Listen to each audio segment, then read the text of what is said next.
Paramashivoham.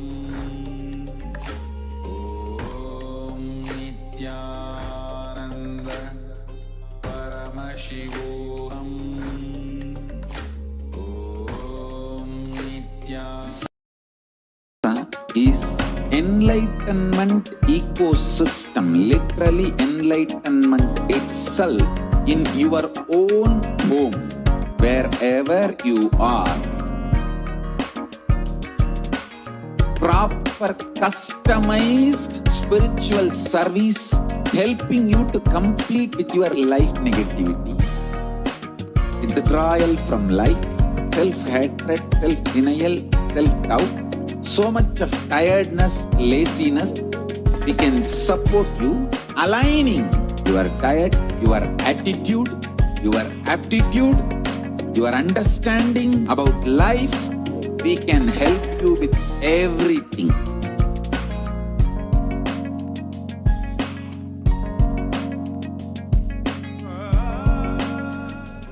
Paramashivoham. Om Nithyananda Paramashivoham. Om Nithyananda Paramashivoham. Om Nithyananda Paramashivoham. Om Nithyananda Paramashivoham. Om Nithyananda Paramashivoham. Om Nithyananda Paramashivoham. Om Nithyananda Nithyananda, welcome back, dear viewers. Now, as we have seen, what are the different places that the most compassionate avatar, the Supreme Pontiff of Hinduism, Jagat Guru Mahasannidhanam, His Divine Holiness Bhagavan Shri Nithyananda Paramashivam, has opened up for the entire humanity to save themselves. So all of us can see here, these are the free COVID care centers opened across India.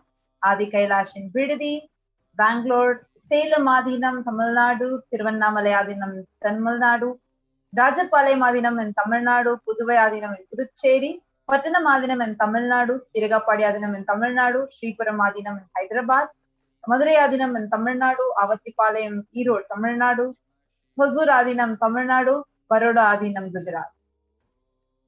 So, Kailasa rushes its aids to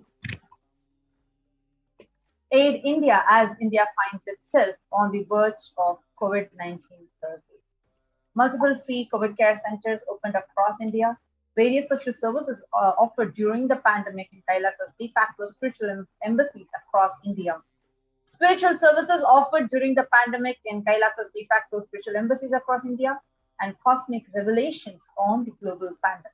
So all these are the different efforts that the Supreme Pontiff of Hinduism has been taking as Kailasa rushes to aid India amidst this hour of dire need, where all the people, the different lives in India are just yearning for someone to save them.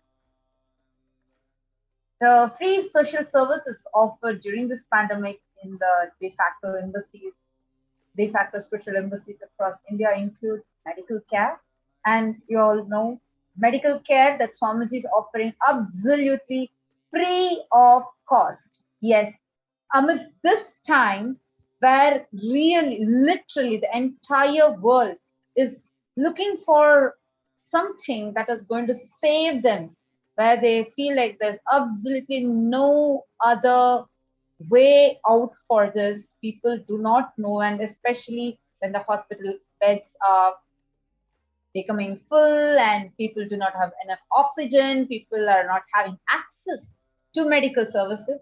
The Supreme Pontiff of Hinduism, out of his utmost unconditional compassion. He has been offering medical care completely free of cost. It is available as allopathy, Ayurvedic, naturopathy, Siddha, and spiritual healing, and even homeopathy. So, in all these different ways, the medicine is available for free.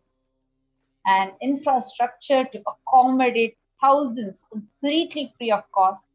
And accommodation, this is something very important, even if you pay millions, is something which is very difficult to get, which is accommodation for multi-layered quarantine. And even there's emergency ambulances, ICU on wheels, personal protective medical equipment, food security management through food banks, and organic farming. All these are happening absolutely free of cost. To everybody who's watching this, if you want to take a step to protect your lives, take a step to experience the protective and preventive care. Sign up now to save yourself from the pandemic world, which is affecting each and every one. To all those that want to join, that want to experience a multi-layered quarantine, kailasa.org/Kailasa Care is a link for you to register.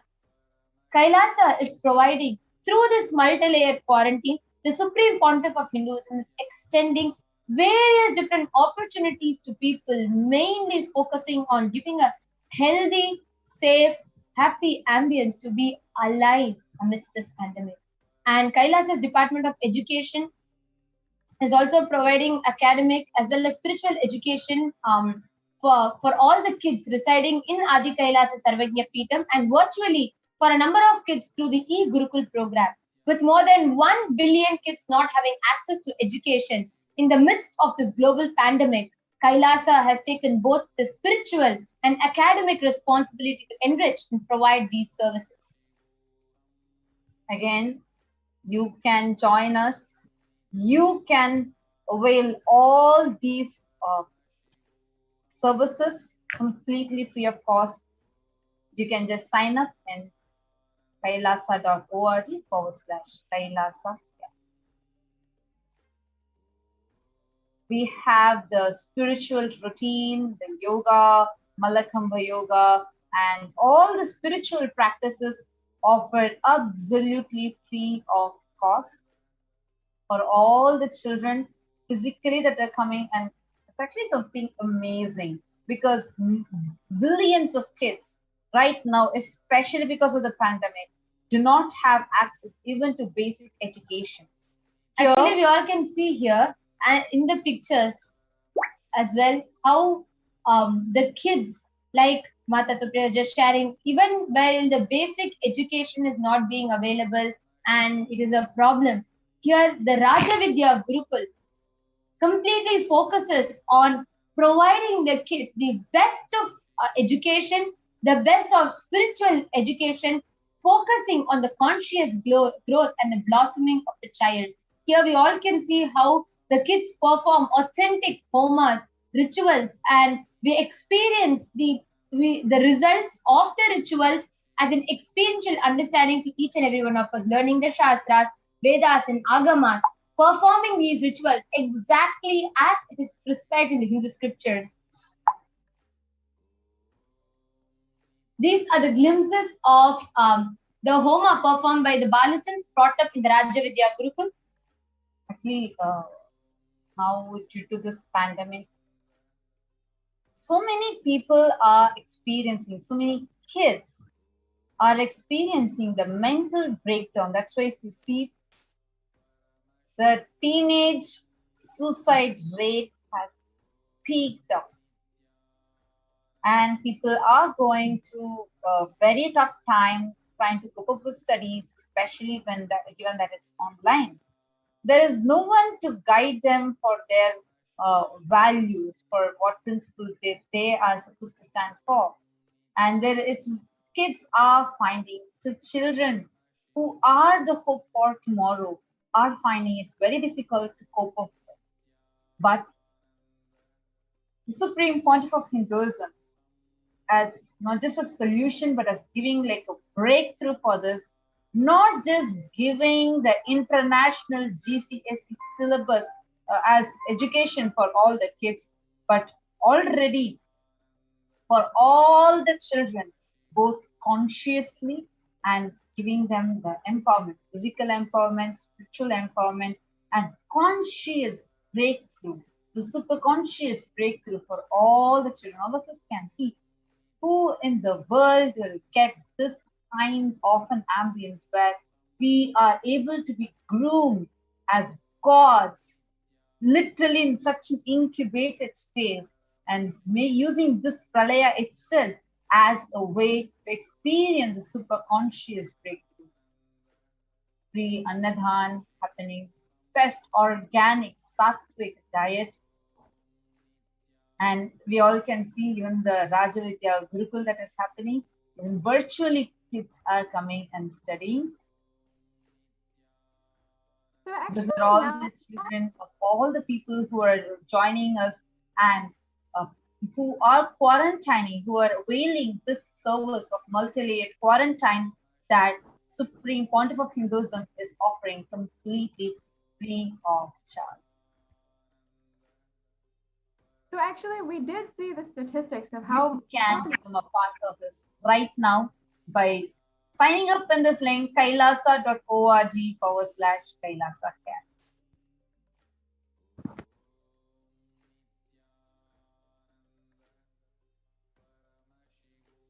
So this is something that really amazes me whenever I think of people will have a vision, like there are so many people who do charity services, who do so that it's good to society.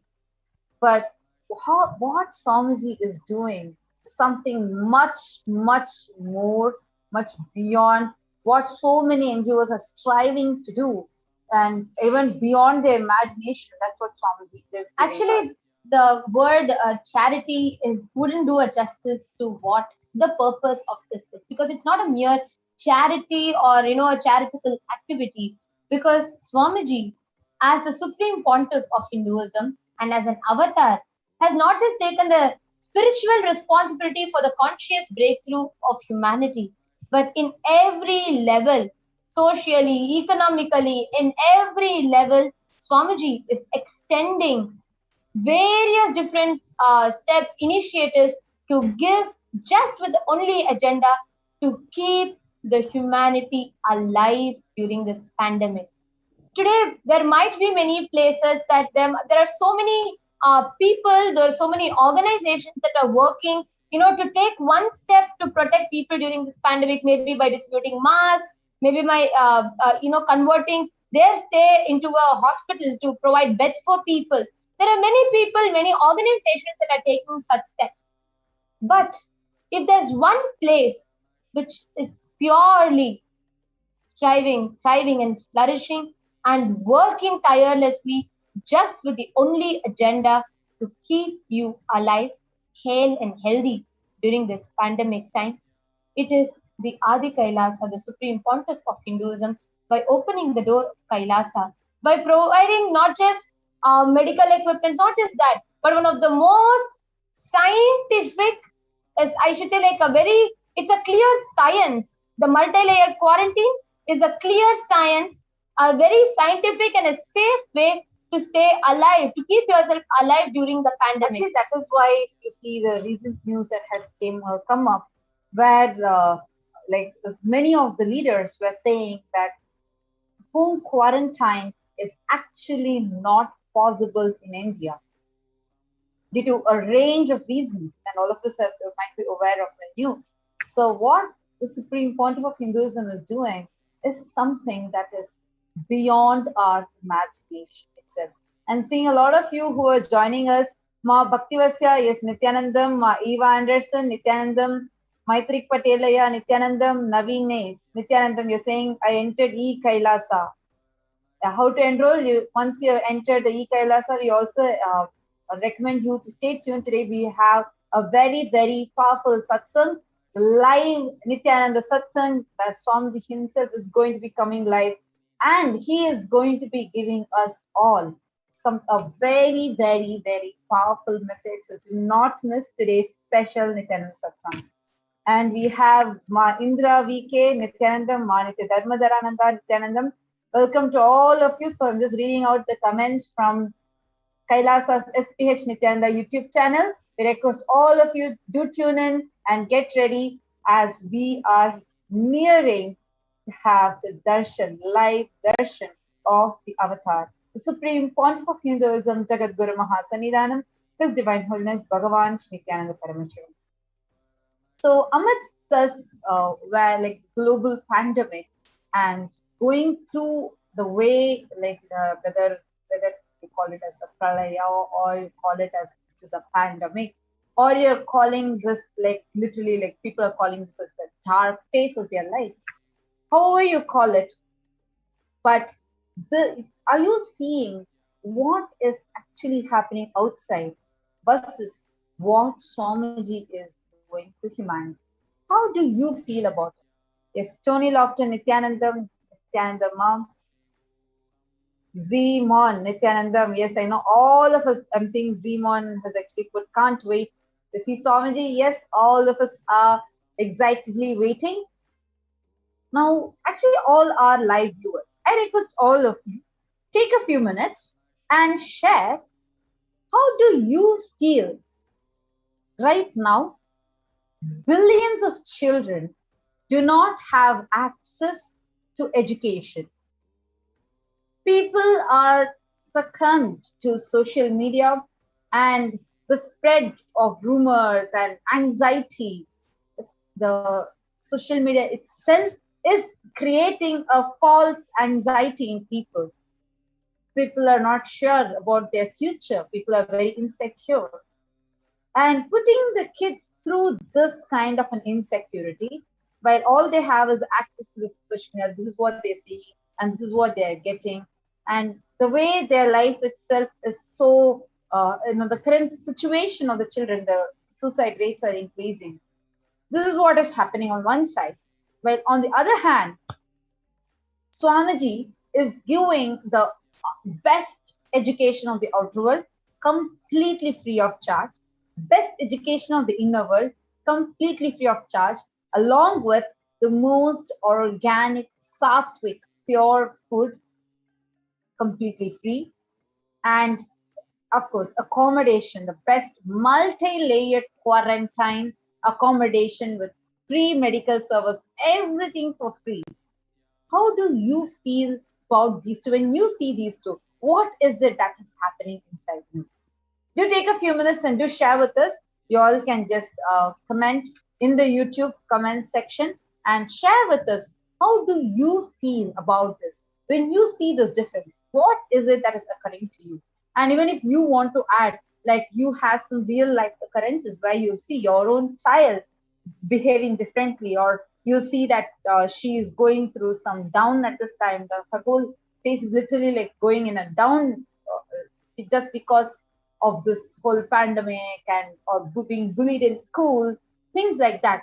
You can share all those things with us in the comment section of the YouTube chat. So go to Kailasa's SPH Nithyananda YouTube chat, and in the live chat, do share with us. Yes, Ma Paramashivapriya Nithyanandam. So seeing, okay, all the people that are able to become a member of our YouTube channel, all of you will be able to comment.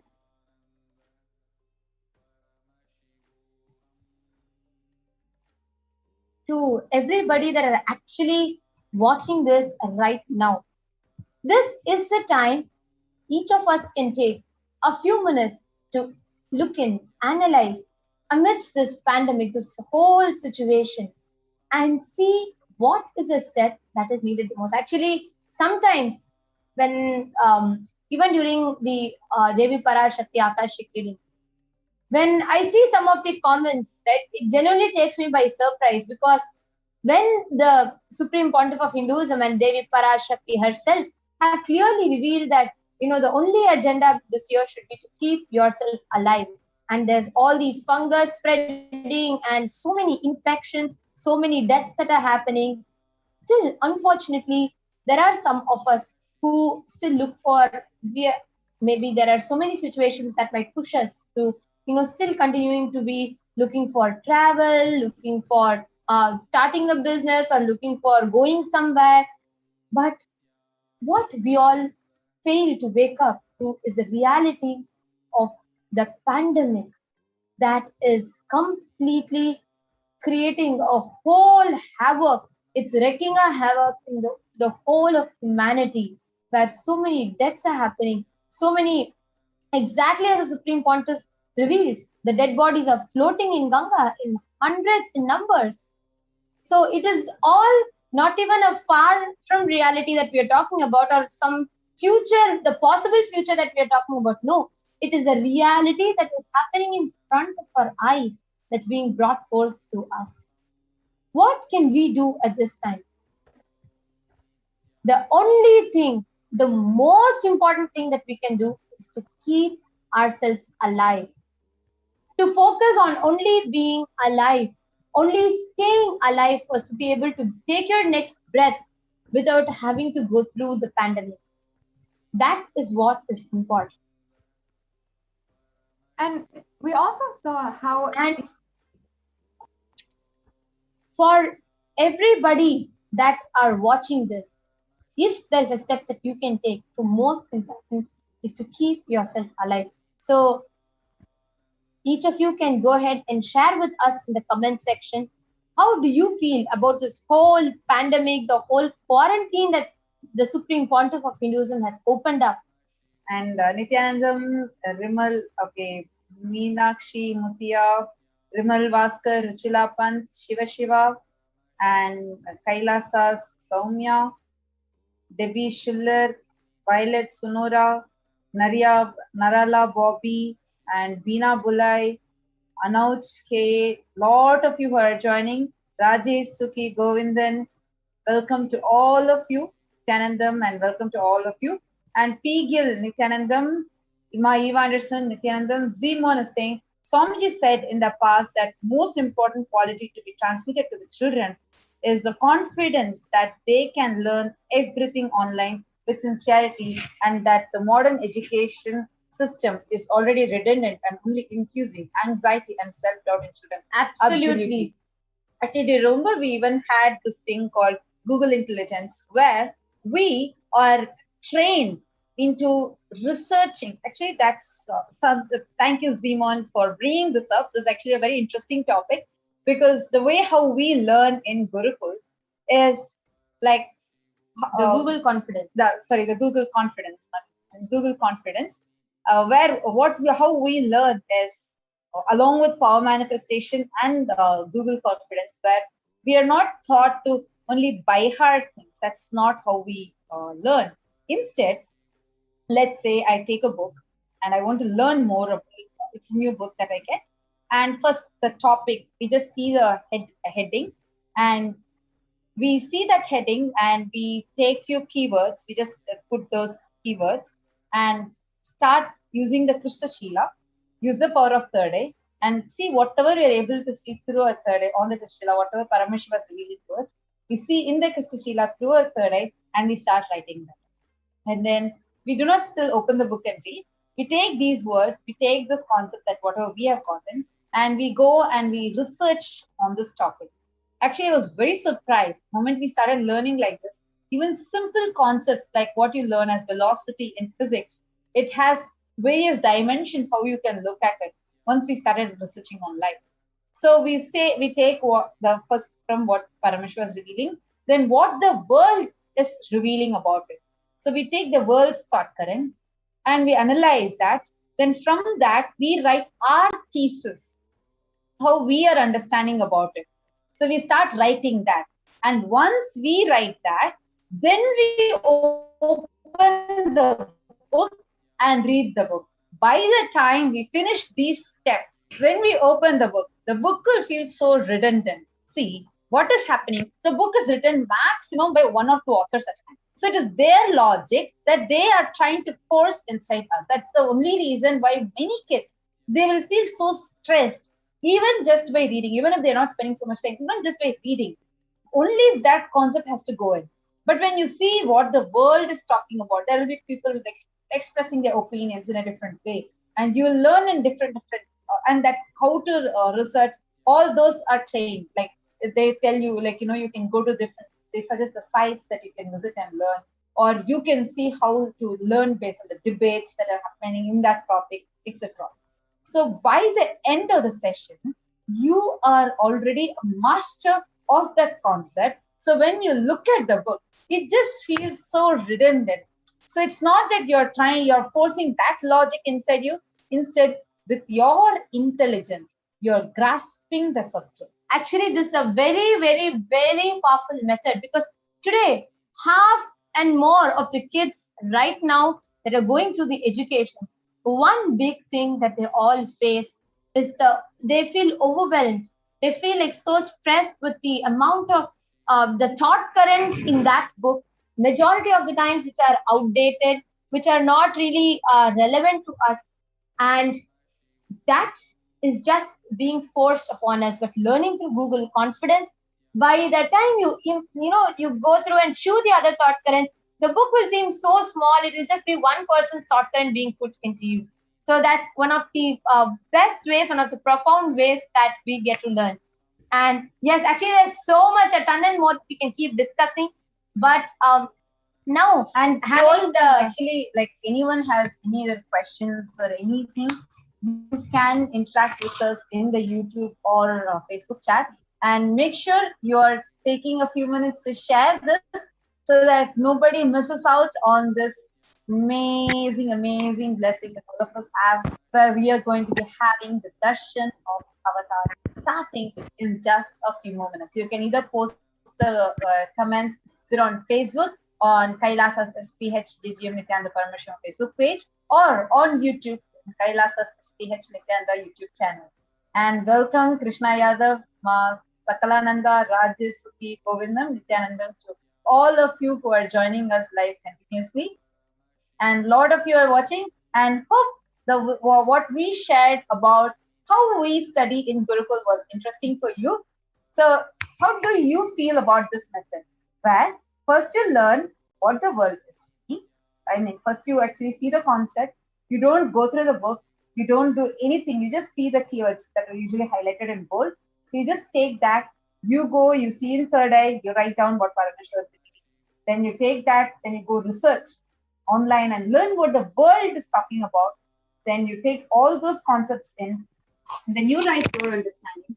Then you open the book, and then you read it. So at the end of the day, like the whole thing, you become a master of it. How do you feel about it? Do write to us in the comment section, because of course we are really excited to share about this with you. Now, before we continue further, let's take a short break, and then we are having a very exciting session that's coming up, and a very powerful session that is coming up. So do not miss it. Stay tuned, and let's take a short break now.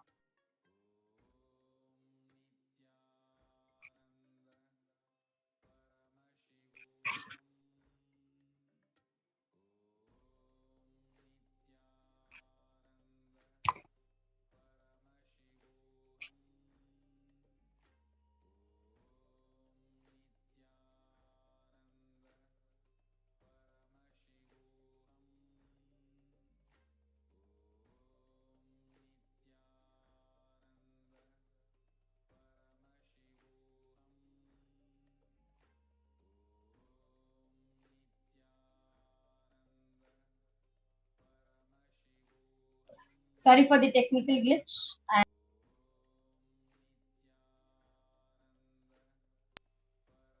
Sorry for the technical glitch. Seems like there's a small error. We are getting some comments from the viewers. Yes. And meanwhile, as we are all awaiting for the Nithyananda Satsang that is starting live at 10 p.m. IST, as we are all awaiting the exciting live Nithyananda Satsang, each and every viewer that are watching us right now, please take a few moments to share with your friends your near and dear ones, your loved ones, to invite all of them for the Nithyananda Satsang live. So they all can enjoy, they all can relish, and they all can grasp the superconscious thought currents and empower themselves to be able to handle and tackle the pandemic and all of its effects and impacts.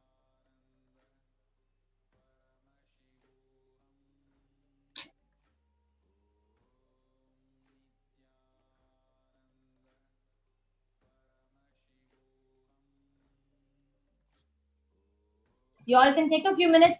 Please go ahead and leave comments in the comment section. We have some of the viewers who had commented in between their losses, so we just like repeat it for them.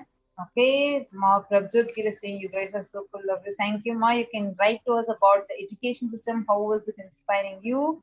And yes, Jambulingam Shanmugam has said, what they call modern education. It is like fast food.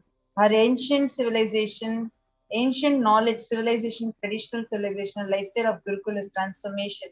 Cosmic archives and Parameshwar science, the Guru Sishya Parampara, the incarnation, Rama and Krishna, they study in Gurukul only. Such a beautiful Absolutely, point. yeah. Actually, when you say about this, I remember once Swamiji was quoting, I actually never perceive it like that, like cognize it like that till Swamiji had shared so.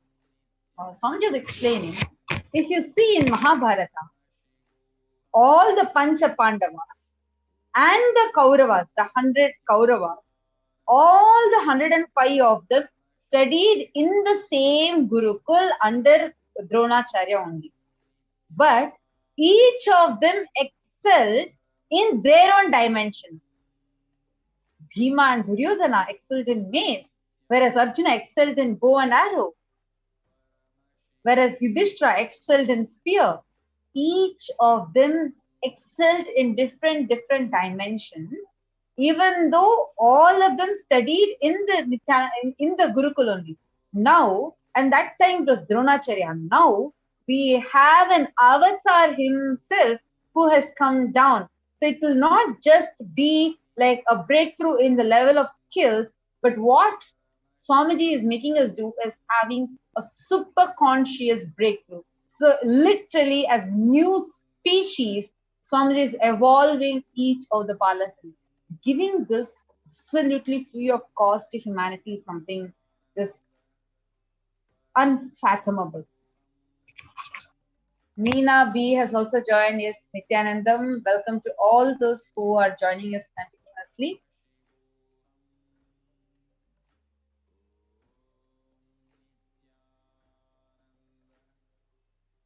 You all can keep commenting and sharing with us. How do you view this? What are your views? How are you understanding what we are sharing? So it's really exciting. It'll be really exciting to keep interacting with you and knowing more about how you are understanding this.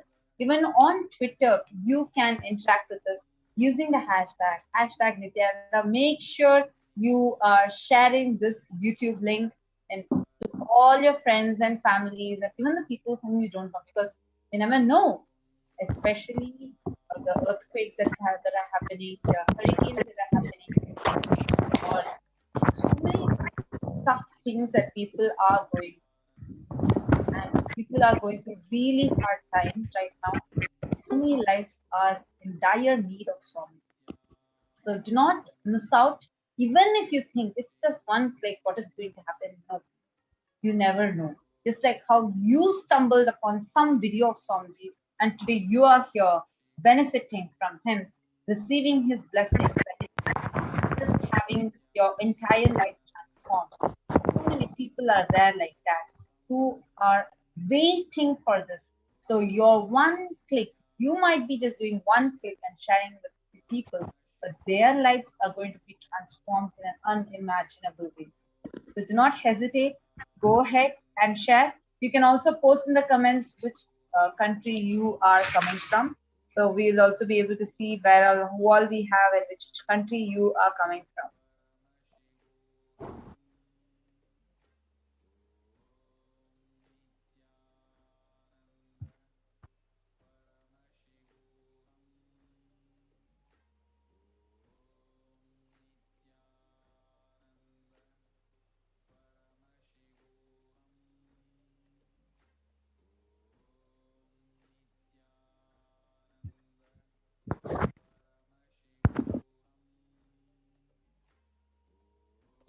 Yes, and also, as we had been discussing,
Sorry for the technical glitch. For the play, you can hear us now.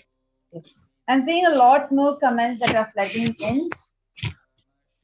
It's really actually very exciting to see so many comments, so many of you participating, and that's really nice. And actually, it's amazing to, moreover, it's amazing to see how many of us are now waking up to the reality, right? From this whole time phase of the pandemic, even the pre-pandemic, the very recent past, many of us are becoming more aware of, changing our lifestyle into, becoming vegan, healthy, even having shifts in education.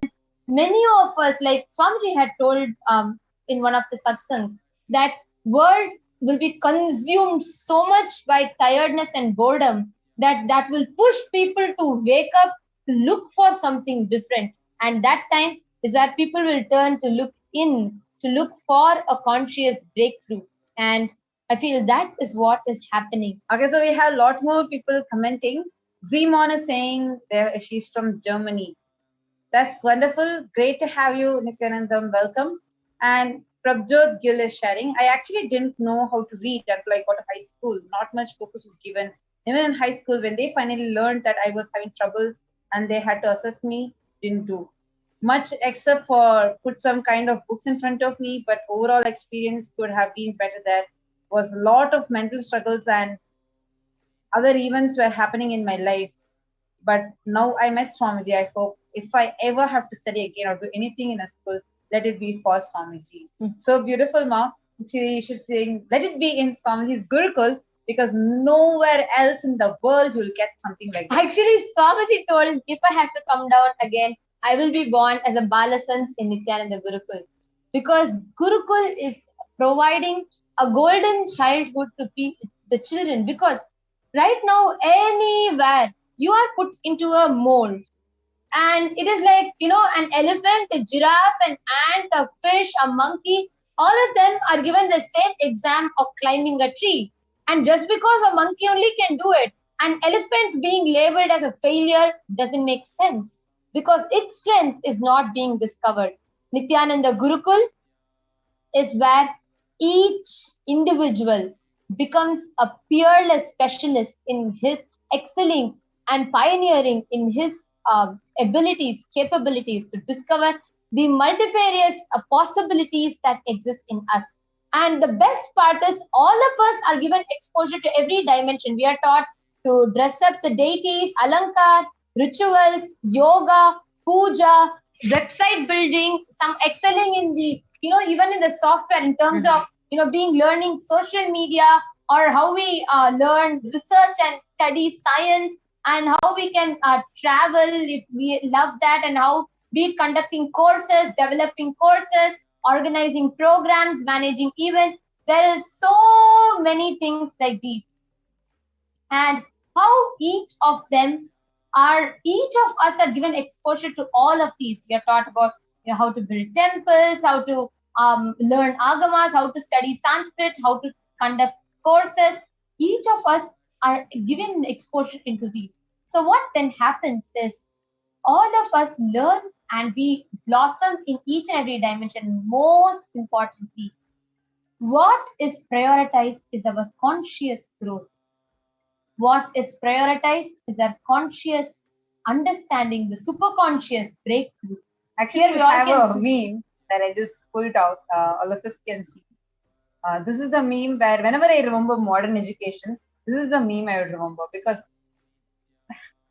this is how exactly the modern education is. All the animals are lined up, elephant or a monkey, a penguin and a fish and a goat, like all of them are lined up.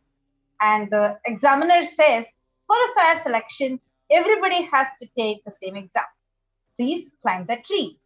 This is exactly summing up modern education for us. You all Come can on, just because the examiner is saying this, elephant cannot feel that it is powerless.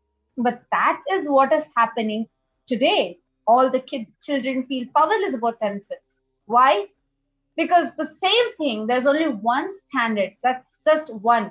Everybody needs to fit into that mold. If you don't fit, you're useless. That's why if you see, there are many jokes and memes around, and even a lot of stories, biographies that say, I was a college dropout. That's why I'm successful. Absolutely, because the whole education today in the modern world is just working on making you a clerk, making you fit into a mold, fit into the same size shoes and hats as everybody else, which is naturally not possible. So why are we talking about education and giving priority to this in this pandemic times? In Kailasa's protective and preventive care, the whole quarantine, the Supreme Pontiff of Hinduism has also extended the authentic Vedic Gurukul, the Nithyananda Gurukul, to provide that child. See, because it is in this pandemic time that people are reshaping themselves. People are waking up. There are so many people who are, in the fear, am I going to get admission into the school? Or am I going to be able to study? 1 year, there's a whole gap year. How am I going to be able to catch up? There's so much that people put themselves through. There's so much that people are going through. And this is the time many of them are taking a pause, taking a breather to see, okay, let's see what is happening. What is all this? Let me sort my life out. At least this time, let us all sort out in the intelligent way. Sort it out in the most practical, most intelligent, the most efficient way. Actually, we have a lot more people who have joined us. And Tirumalai Selvi, Nithyanandam, Kailasas, Piotr Varsha, Nithyanandam, Pankaj Shrestha, Nithyanandam, Alicia Morrissey, Ma Shweta, Nithyanandam to all of you. Shravanti Narasammal is sharing. Wow, true education gives us insight. Absolutely, Ma. Actually, the true education is what is really needed. Only then, only with the true education, you can actually reshape the future. Amma, Meena is sharing, Amma, yep, you guys are doing a great, super wonderful pre-satsang educational for everyone. Thanks to Swamiji and the Sangha. Actually, all these are revelations by Swamiji Ma. And today, what satsang we are going to be having is going to be really, really powerful. Swamiji has been talking about how to have the conscious sovereignty inside all of us, how to reclaim the conscious sovereignty.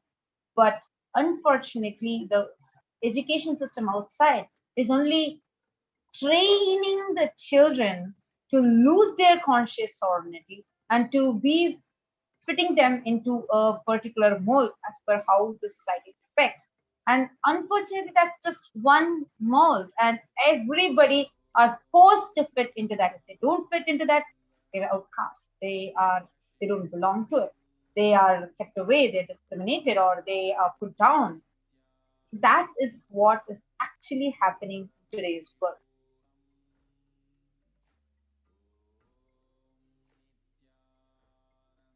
Lot of you who are joining, yes, welcome to all of you.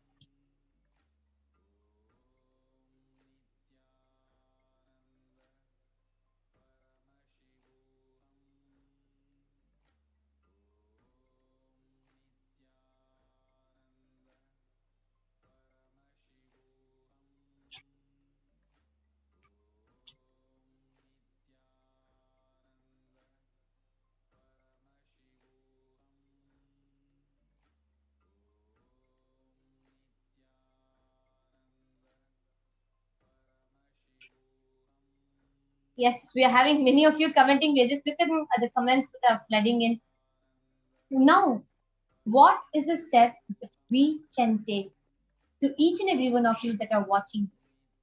If you are in India, if you are in the Southeast Asian zones, and if you are facing the pandemic, please understand the step that you can take to protect, to prevent yourself from facing the whole pandemic is to stay in the multi-layered quarantine. So you all can sign up at the link kailasa.org/kailasa care. Please take a few minutes to sign up.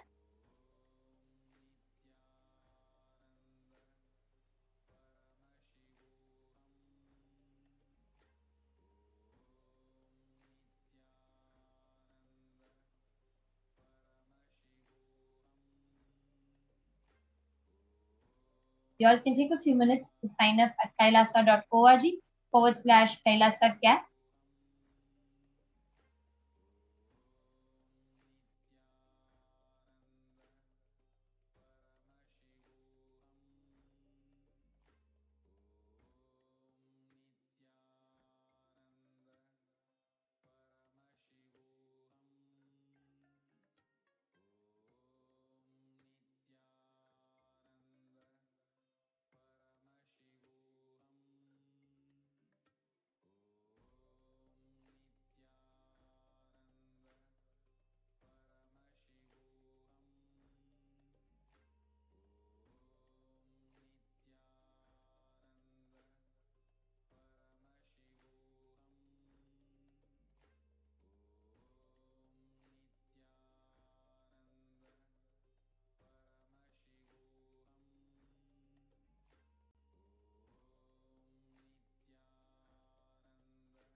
If you are interested in enlightenment, we will immediately bring this to you. If you are not interested, we will explain the whole science, inspire you, and make you interested in enlightenment science. We need to cater this enlightenment science to the whole world wherever they are. Because enlightenment is the birthright of all human beings. Kailasa is responsible to provide that to all human beings.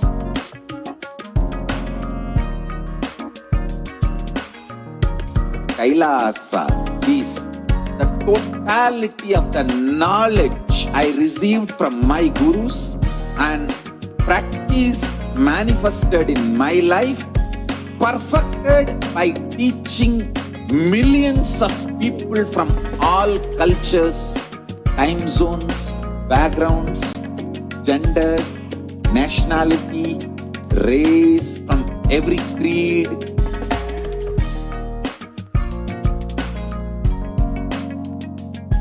So this absolutely perfected knowledge available to you, served to you in your home without even you moving out of your couch, free of cost.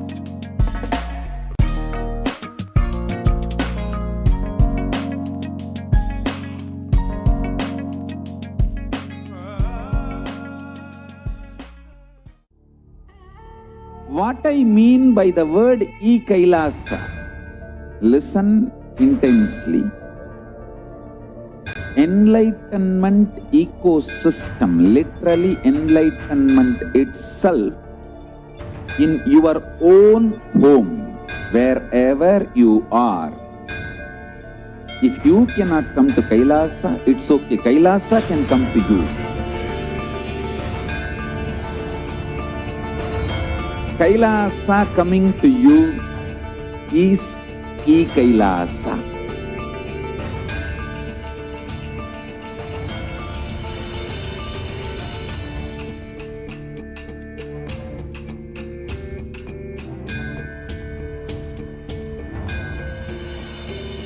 I will revive Hinduism. I am a Hindu revivalist, not by any revolution, but by evolution.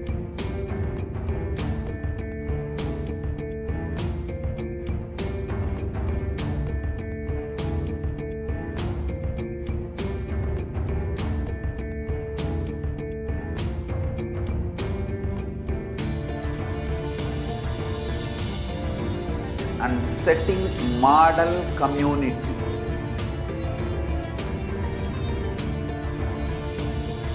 Kailasas, enlightenment ecosystems, Sarvanya Pitas all over the world.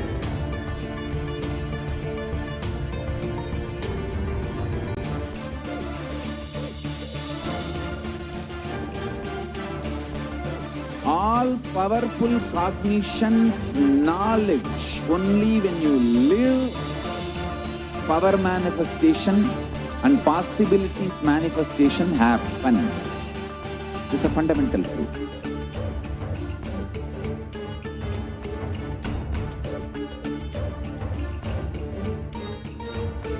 Hinduism cannot live exclusively as one sampradaya. No. All sampradayas of Hinduism is an ecosystem.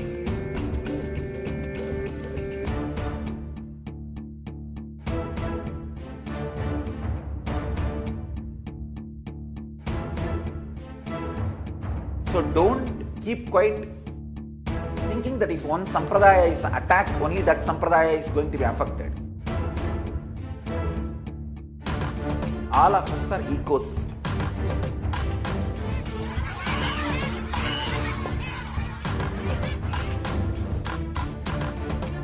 I invite all of you to get involved and enjoy Hinduism by the principle of Dharmo Rakshati Rakshitaha. When you protect Dharma, Dharma protects you. we will make the whole planet flourish spiritually. The spiritual prosperity will happen to the whole planet. We all have to coexist together.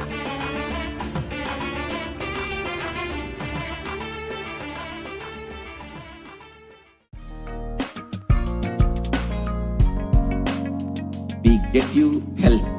We get you ability to build beautiful relationships in your life. We get you direct spiritual support, and we make sure you become wealthy.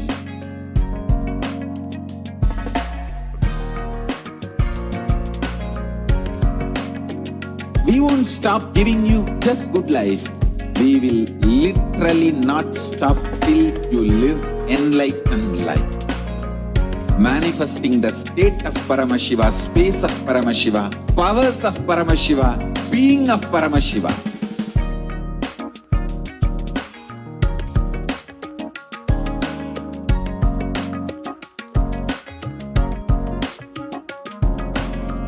Whole world should become e-Kailashians. I want the whole world to know Hindus have something great to contribute to the world.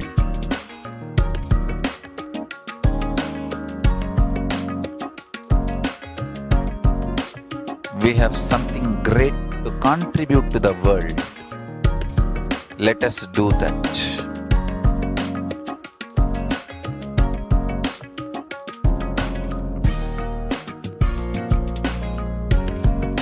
E-Kailasa is proper customized spiritual service helping you to identify your root patterns of suffering. We have perfected the science of helping every individual from every cultural, religious, nationality background.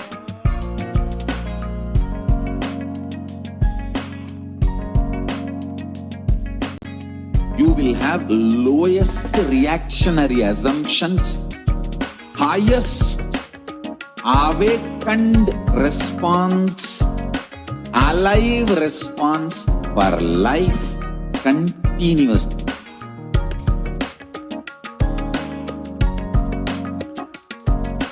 E-Kailasa is enlightenment ecosystem, literally enlightenment itself in your own home, wherever you are.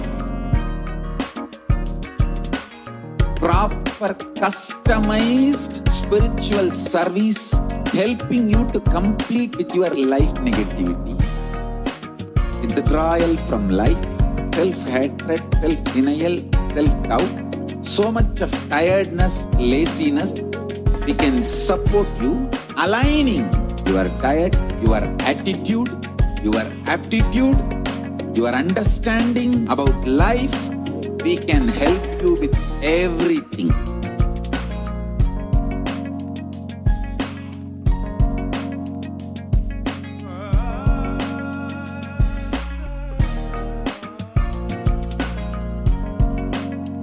If you are interested in enlightenment, we will immediately bring this to you. If you are not interested, we will explain the whole science, inspire you and make you interested in enlightenment time. We need to cater this enlightenment science to the whole world wherever they are, because enlightenment is the birthright of all human beings. Kailasa is responsible to provide that to all human beings.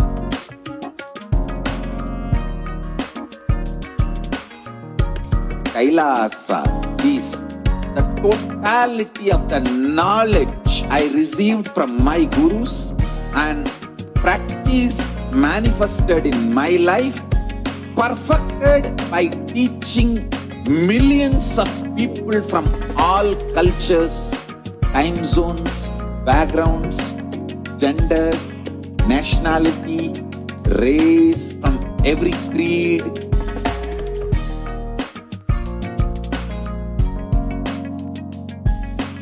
this absolutely perfected knowledge available to you, serve to you in your home without even you moving out of your couch, free of cost.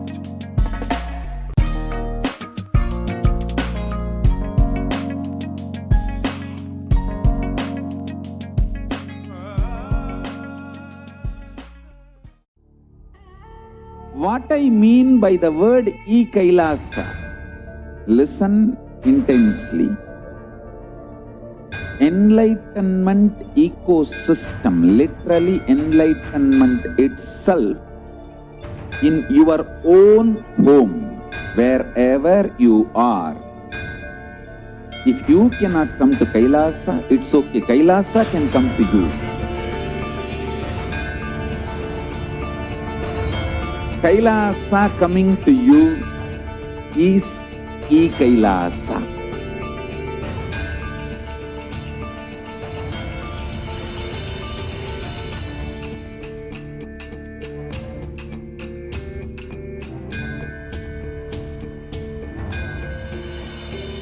I will revive Hinduism. I am a Hindu revivalist, not by any revolution, but by evolution.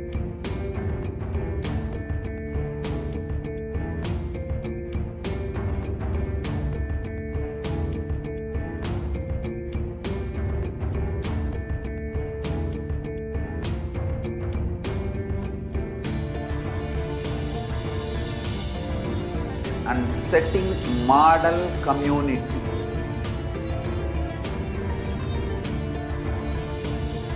Kailasas, enlightenment ecosystems, Sarvanya Pitas all over the world.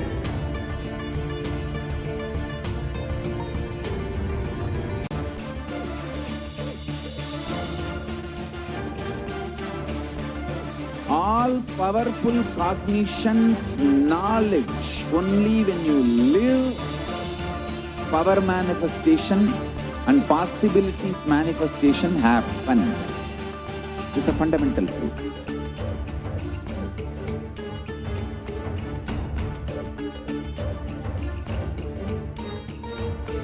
Hinduism cannot live exclusively.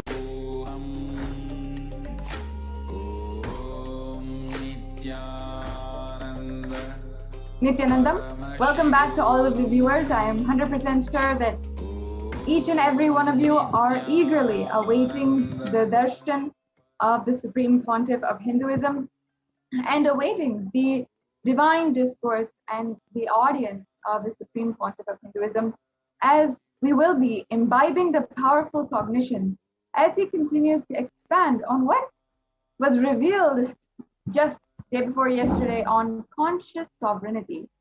It was such profound truth and ultimately leads us back to understanding and deeply cognizing why we are Hindu, why each and every one of us identify as Hindu, why we've taken that up as a lifestyle.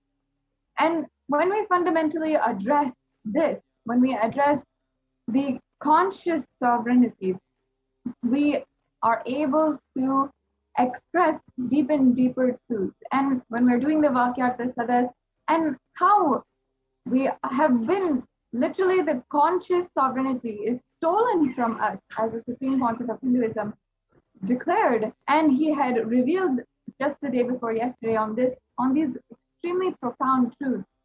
When we deeply do the Vakyartha Sadas, we start to live the Hindu lifestyle more authentically, and ultimately the benefit is 10,000 times and multifold as well. Now, we'll now be entering into the segment on the persecution against the Supreme Pontiff of Hinduism. And for the past few days, we have been presenting on a very, very powerful and important topic that has not come out to the world yet about the assassination attempts against the Supreme Pontiff of Hinduism. And over the last 2 decades, we've literally seen a campaign of state-sponsored assassination attempts against the Supreme Pontiff of Hinduism in 2010, in 2012, in 2014, and so many in between, until it came to the point where the Supreme Pontiff of Hinduism needed to actually leave India, and we were ultimately not even able to physically be in the presence of our Guru. And as even Devi PARASHAKTI revealed, the captain was driven out of the ship. Even though he had built such amazing and revived the ancient Hindu kingdoms, and he had built the Adhinam, the Adi Kailasa Sarvagnapitam, where so many today are finding relief and are finding so much of reprieve from the ongoing pandemic just through the Kailasa COVID care multi-layer quarantine that Adi Kailasa Sarvagnapitam is organizing. Even though the Supreme Pontiff of Hinduism is ensuring that Kailasa continues to contribute, still he has made the ultimate sacrifice of everything in order for us to be protected and Kailasa to continue. The anti-Hindu militant forces have continuously been strategizing on how they can vilify, demonize, and ultimately assassinate the Supreme Pontiff of Hinduism in a series of steps, in a series of strategic, planned ways to execute what they wanted. And what they wanted was to continue to oppress the Hindu civilization, to continue to loot the Hindu civilization, the Hindu temples, the Hindu heritage from each and every one of us, and to stamp out entirely the Hindu customs, traditions, and the Hindu culture. And we saw how in the last segment, we saw how step by step the anti-Hindu militant forces had been going against and had been literally ensuring that these assassination attempts are successful, not only successful, but justified by the media mafia and to the international audience. If a report goes out that this many Hindu leaders are dying, or this many Hindu leaders are under illegal judicial custody, then there is a media campaign of demonization against the Hindu leaders that they had plotted and that they had conspired to put against the Hindu leaders.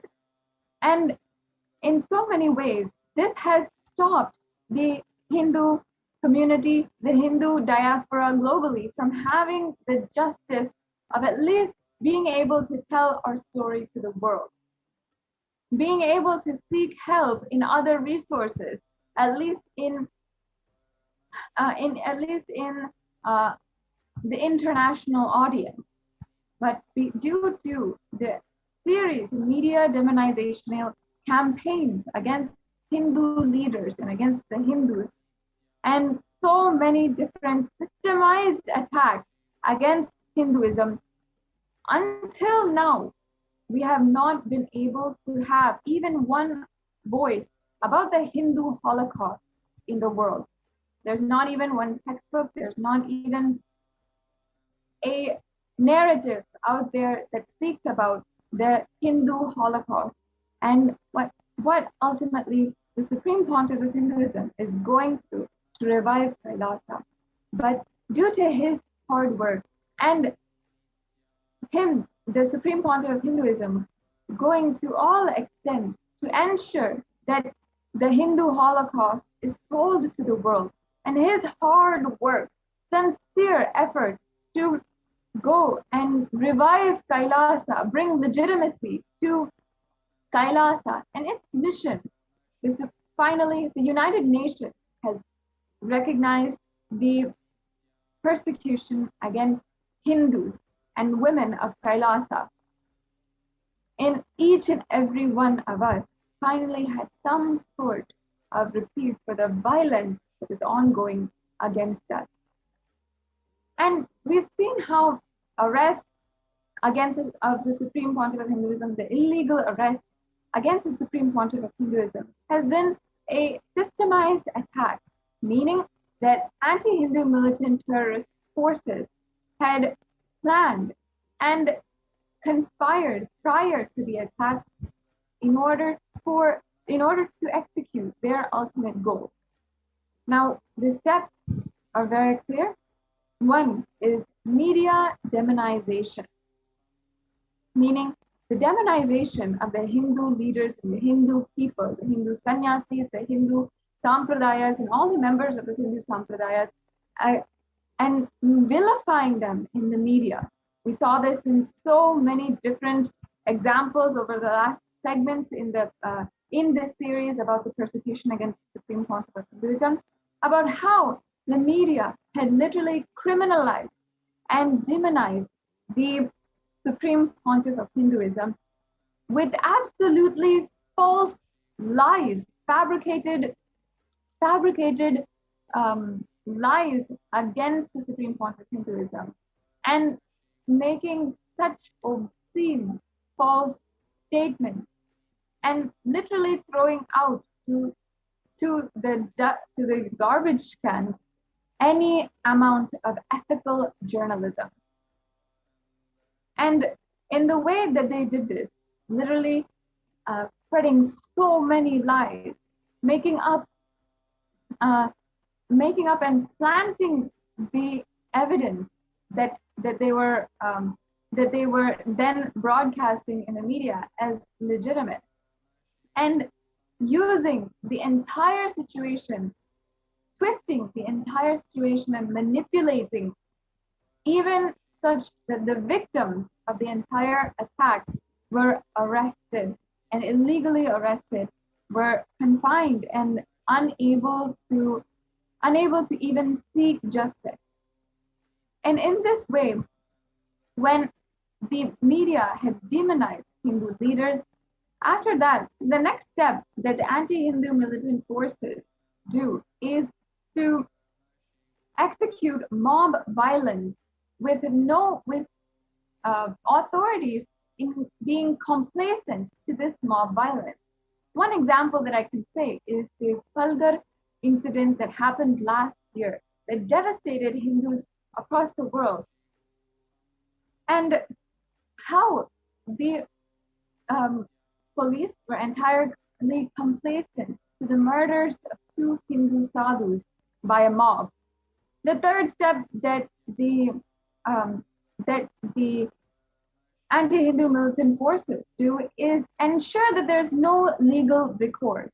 And by executing a staged mob against the Hindu sannyasis, they ensure that there's no one who can be held accountable for the actions of violence against Hindu sannyasis.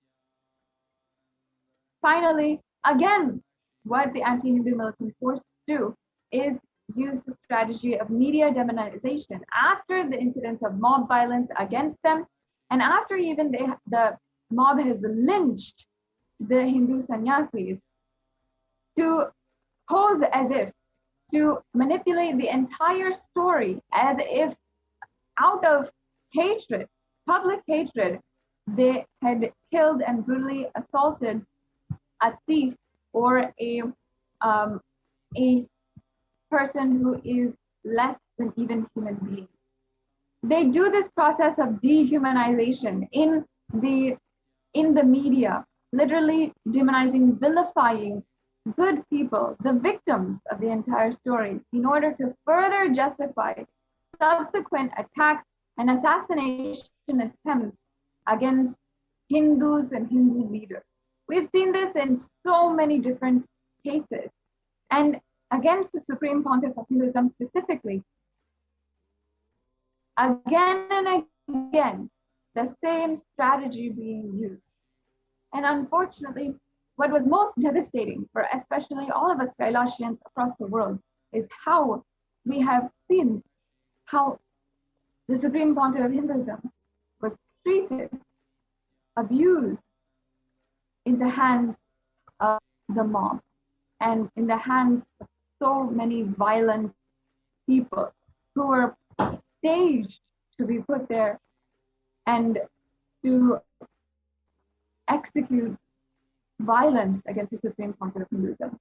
Now, today, next segment, we'll be seeing and understanding the arrest of the Supreme Pontiff of Hinduism and the attacks against the Adi Kailasha Sarvajna Peetham and Kailasa, subsequently following the arrest in 2012. Some of the footage, the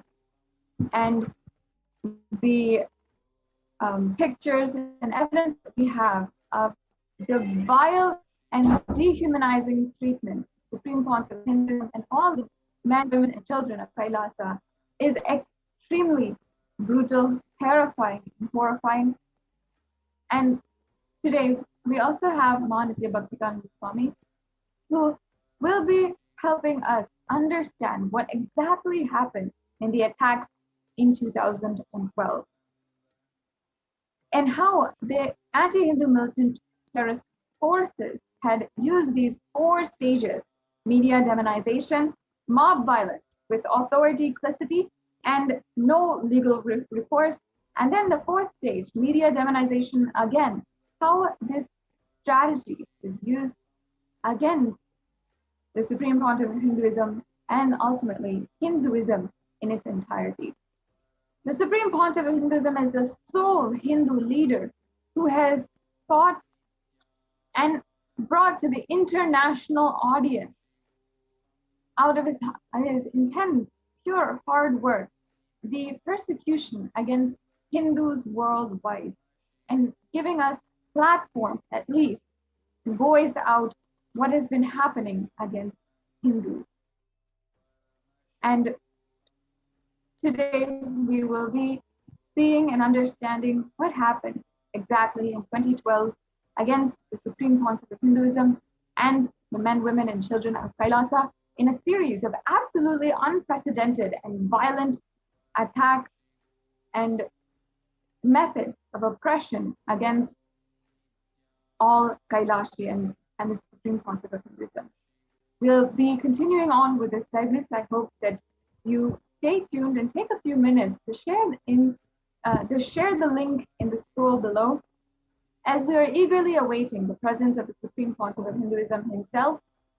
Please take a few minutes to share the link in the scroll below of the report, which is displayed on the Human Rights Commission website for the United Nations, and where the Supreme Pontiff of Hinduism has been able to give each and every one of us Kailashians a voice and a platform to speak out about the crimes and violence done against Hindus. So we'll be right back with you in a few minutes. Please take a few minutes right now and share with as many people as possible about the UN recognition of the Supreme Pontiff of Hinduism and the persecution against them.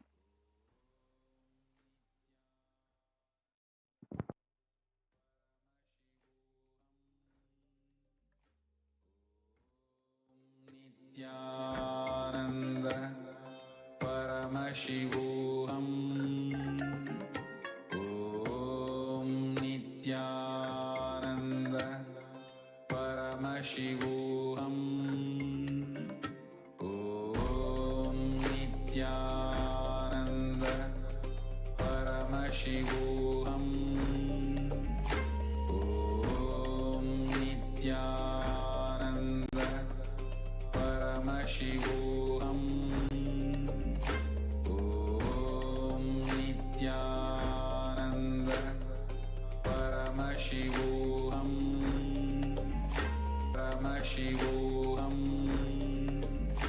Om Nithyananda Paramashivoham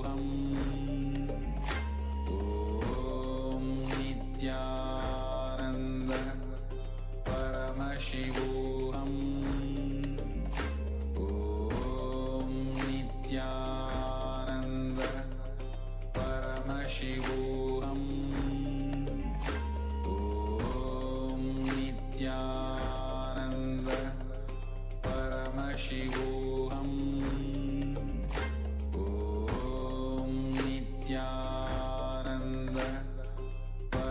परमशिवोऽहम् ॐ नित्यानन्द परमशिवोऽहम्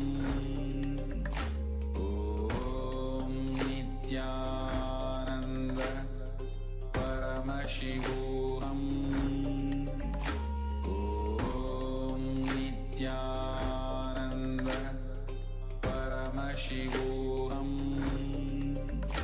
ॐ नित्यानन्द परमशिवोऽहम् ॐ नित्यानन्द परमशिवोऽहम् ॐ नित्यानन्द परमशिवोऽहम् ॐ नित्यानन्द परमशिवोऽहम् ॐ नित्यानन्द परमशिवोऽहम् ॐ नित्यानन्द परमशिवोऽहम्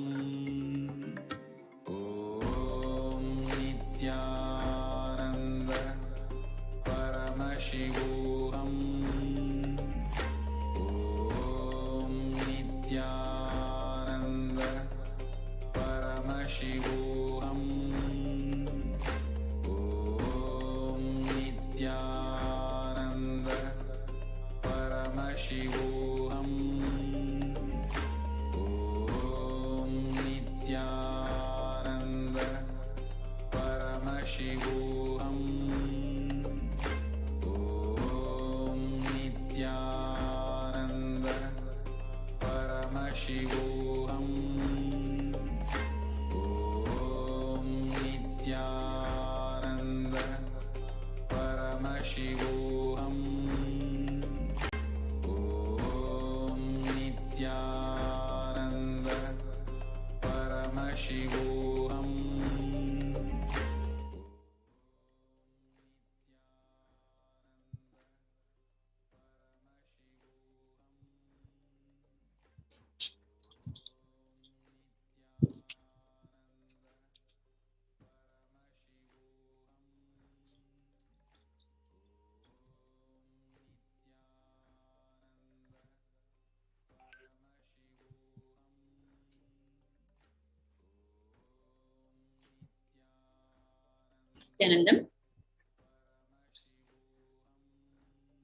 Nithyanandam, dear viewers, while we are about to witness yet another live appearance from our beloved Swamiji, the Supreme Pontiff of Hinduism, Jagadguru Mahasannidhanam, His Divine Holiness Bhagavan Nithyananda Paramashivam, we are going to see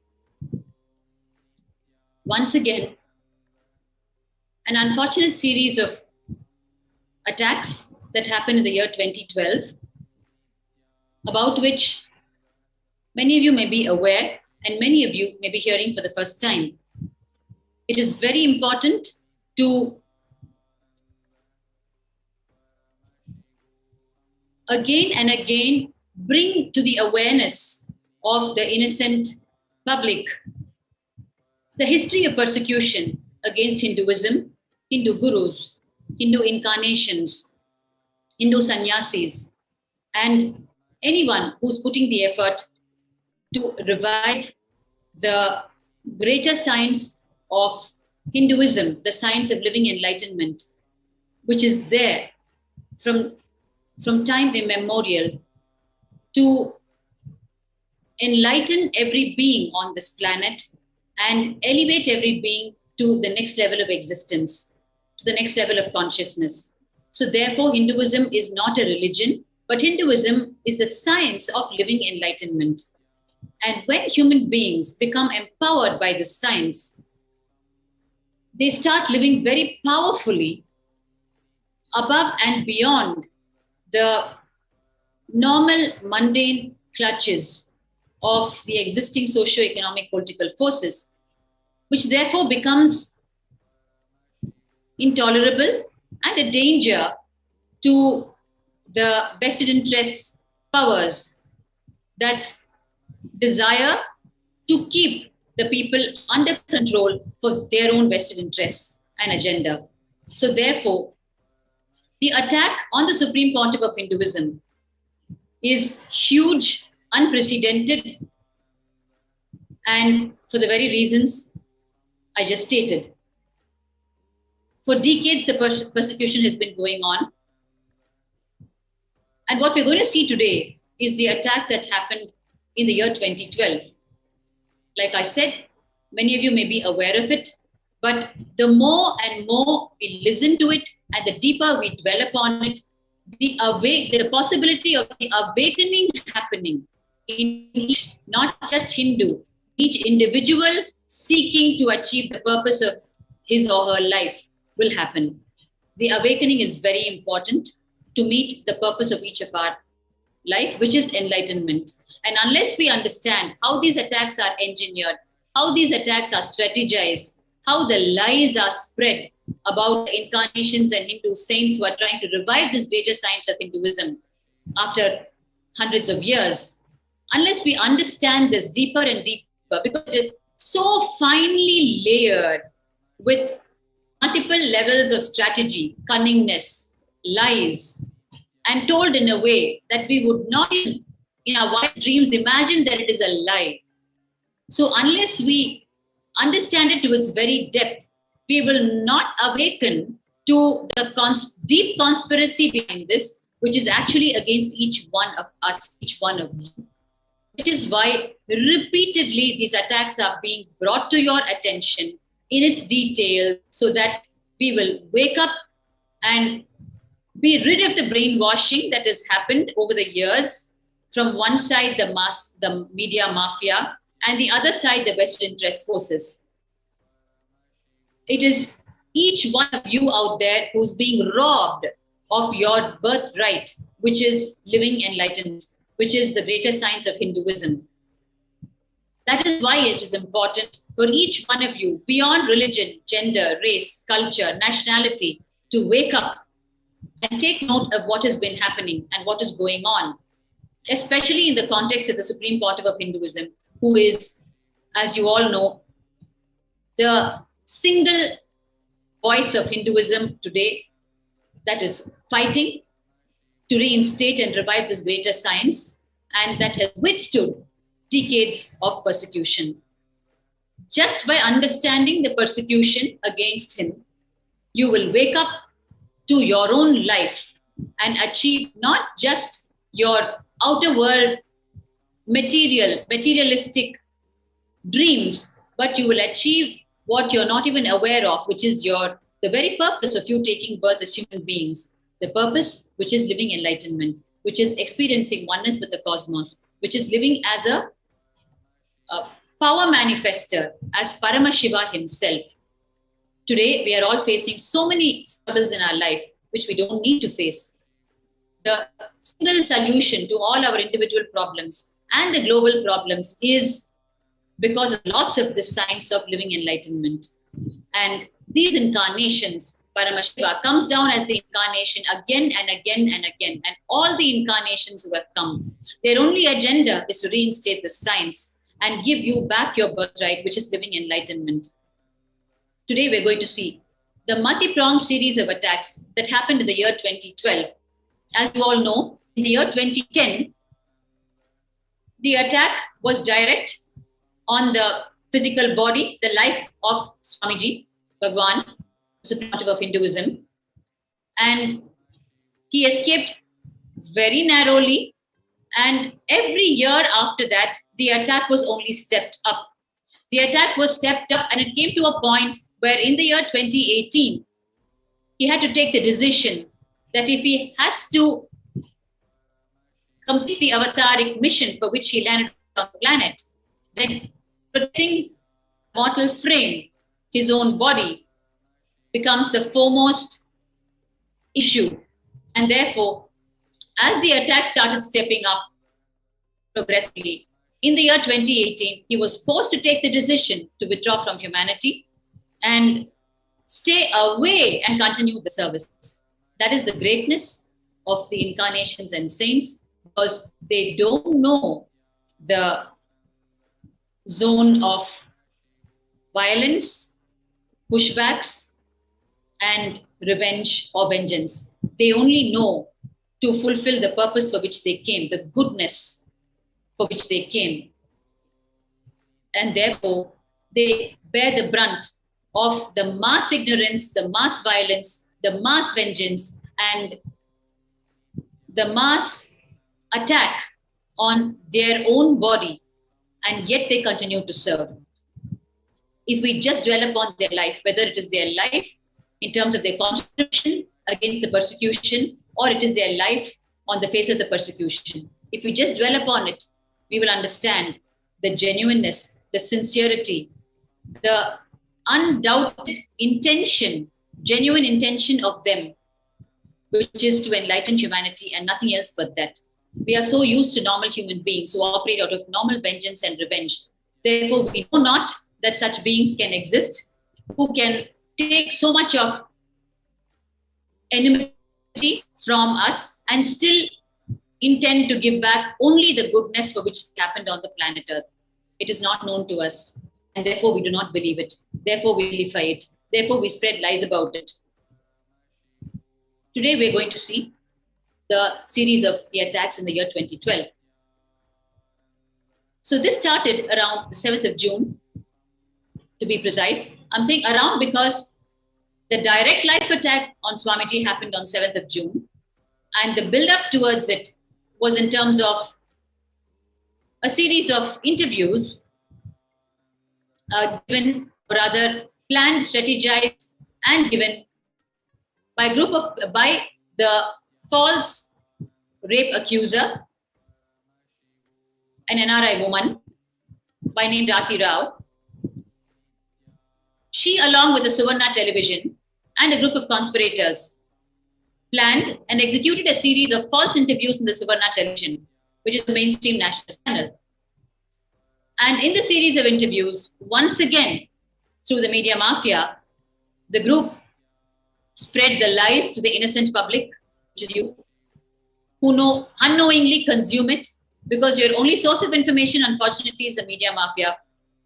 Although the social media is catching up in a big way, and it is a huge savior to each one of you out there, because it is finally giving a platform to people who come and express the truth, who have an equal platform today with the mainstream media to express the truth.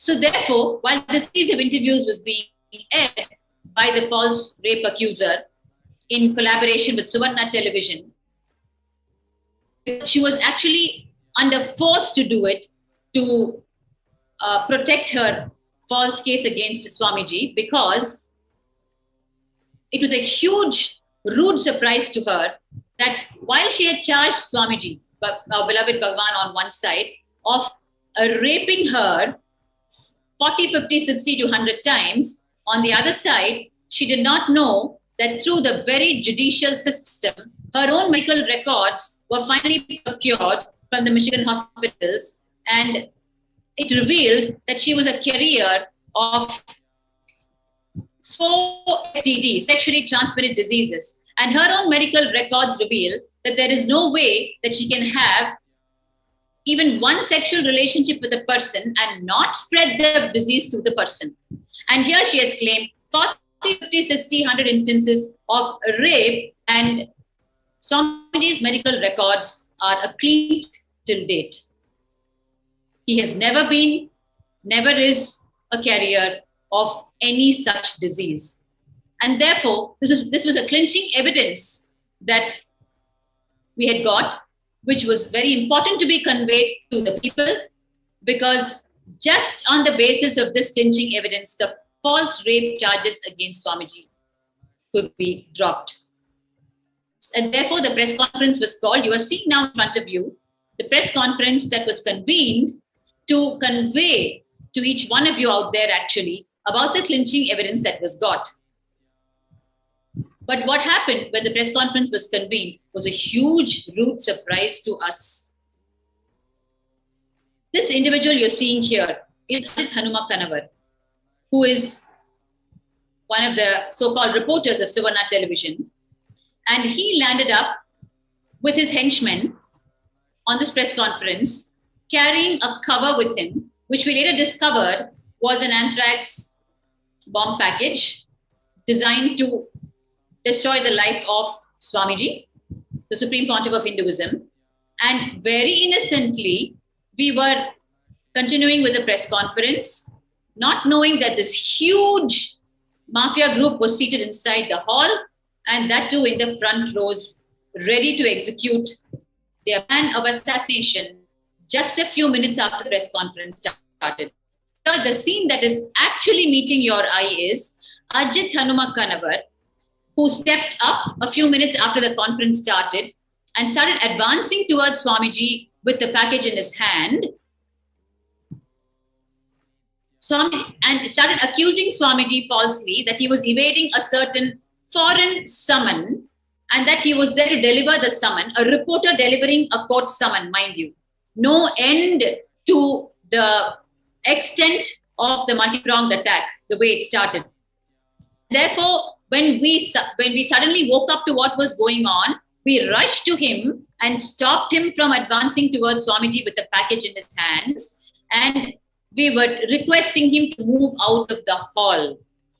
But immediately his henchmen sprung into action and they started erupting with violence against not just the men, but against the women, sannyasis, and the female devotees who were present in the hall. After an hour almost of struggle, finally we managed to get Ajit to even move out of the hall. And by then it was all hell let loose inside the press conference hall. And we had to rush the Supreme Pontiff of Hinduism once again to safety. It was a rude shock to us. We just didn't know what was going on and what had landed on our heads one more time. And we finally managed to move him out of the hall. And we were frantically trying to contact the police on one side after enough damage had happened to person and property and violation had happened to the female sannyasis in ways I need not even explain to you. You're seeing visuals in front of you where the female and male sannyasis are being manhandled by multiple people at the same time near the gates of Adi Kailasa, the headquarters in Bengaluru. After this entire scene, you can see here, our female sannyasi is being manhandled by 5 of these mafia people at the same time, the Karnataka Navaninmana Sene mafia that landed up. And you can see the stones being hurled at the gate. So while Ajit was, and you can see here in front of you, the then administrator, one of the administrators, was actually, his head was smashed by a huge boulder by 4 to 5 people at a time. And he was not even allowed to rush to the hospital. They stopped the car. Somehow we managed to reach him to the hospital. And here you are seeing him post-surgery. They administered 33 sutures on his head. You can see him bloodshot on one side, completely smeared with his own blood. And on the other side, he's giving his first sharing after having undergone the surgery. His entire face and forehead and head is swollen. And it was just one of the most gory. Actually, I was right at the gate at that time. If the NTV operator can just rewind the scenes a bit, you'll be able to see. I was there right at the gate, and it was the most horrifying scene. Even in horror movies, you can see me there. Even in horror movies, I've not seen such a scene where just brutally 5 people smashing a huge boulder stone on the skull of another person and just running away, jumping over the gate and allowing him to die there and not even allowing him to reach the hospital.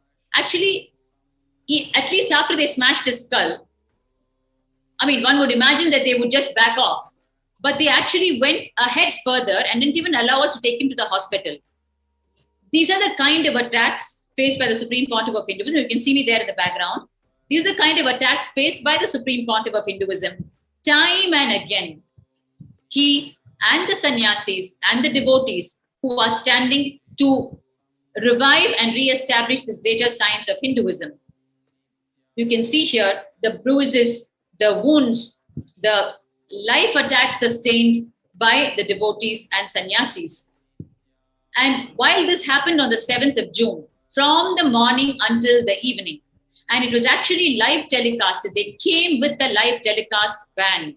They came with what you call the OB van, which is a live telecast van, in the evening when this entire attack was executed. And they were airing it live, and the running commentary was that the Adi Kailasa headquarters and the people there are brewing trouble, and they are fighting, and they're creating violence, and they're disrupting the peace of the place. We were just completely powerless on the face of the attack, because on the one side, we were the victims, we were attacked, we were almost killed, and Swamiji was almost assassinated, and we had to rush him to safety, and our property was destroyed. But here we were being portrayed as creating violence. What you're now seeing in front of you is the press conference that happened on the next day, which is the 8th of June 2012. I request the NTV operator to stop a bit. So we had to explain to the public what exactly happened the previous day on the 7th, and how they had converted the press conference into a war field, into an attack field. So therefore, we convened the second press conference to explain to the people the attack that happened on the previous day. And here, what is meeting your eye is the second press conference on the 8th. You can see me. I'm the first sannyasi from the left-hand side. Yes, that's me, the first sannyasi on the left-hand side. And on this second day also, just minutes after we started the press conference, again, the same Karnataka Navanirmana Sene, but this time, today, that is on the 8th of June, under heavy disguise, so we didn't even know they were from that organization. They were once again seated inside the hall without our knowledge, and they sprung up and started creating violence and attacking us yet again. You're seeing the violence and attack in front of your eyes. And they started violating the female sannyasis. You can see here in front of your eyes. It was an unsparing, ruthless, brutal attacks where they were picking up the chairs, the metal dividers, the metal chains that were used as dividers, and just beating and breaking persons and property. Here you can see the aggression and the brutality of the attack. You can see him straight away manhandling our sannyasi, Nithyananda Swami. You can see again here. And all along, there was no protection for us. We were frantically trying to call the police, and the attack just continued ruthlessly. And we just didn't know how to end it, or how to, push the attackers back, because they were just too many in number and too aggressive, because their business is violence and our business is non-violence. So therefore, it was a hopeless match. And while we were again and again only employing the principles that we live by, which is non-violence, it was not working. We were just being attacked right, left, and center. And finally, after considerable damage had been done, as usual, the police came at the end of it all, and they took him away. They took the perpetrators of the crime away to the gates. And all along, the press was covering these very scenes of attack that was happening, but with their own vilifying headlines, where they made the whole thing out to be as though we were causing a fight, whereas we were victims of a huge attack. The choice of words for decades has been completely false and completely opposite to what exactly happens on the field. While it is always an attack from their side, the presentation by the media mafia has always been a fight between Nithyananda disciples and so, a fight between Nithyananda disciples and someone else. And And where is the platform for us to go and tell the real story? Because by then, by the time we wake up from the attack, already on the one side, false cases are filed against us saying that we tried to kill them. And on the other side, the media mafia has done enough damage and spread false news all over the world. So by the time we wake up and we even want to give the first statement, the damage has been done and opinions have been formed, and we are made out to be once again some attacking cult all the time who are out to destroy the peace of the people. It is so, here you can see me somehow desperately trying to get across to the press persons who are willing to hold the camera to my face. I'm trying to tell them that, already the headlines out there are, we are attacking them. But the truth is they are using our desperate body language to map their false headlines and conveniently saying that we are attacking them. And I'm in fact telling the press people, if you are in a situation where in your own home, in your own drawing room, your folks were attacked by someone, would you be petting and pampering them and requesting them to move out? Won't you at least bring in some kind of a desperate body language and shout at them to move out? Which is exactly what we were doing and the least that we could do. But the same thing was shown as though we were very aggressive and violent people, and as though we are all the time attacking, and as though we are out there just to cause trouble. I would just like to highlight one point that as you are sharing that people need to know. Yes. As you were sharing, the first day, the attack that happened, how the anthrax bomb was trying before on the SPH, directly an assassination attempt. And on the second day, the same mob comes in disguise. They are groping and sexually assaulting women in front of the media. And the most important, what we all could see, where Ma Bhaktika Swami was actually sharing in the desperately screaming for help out in the camera.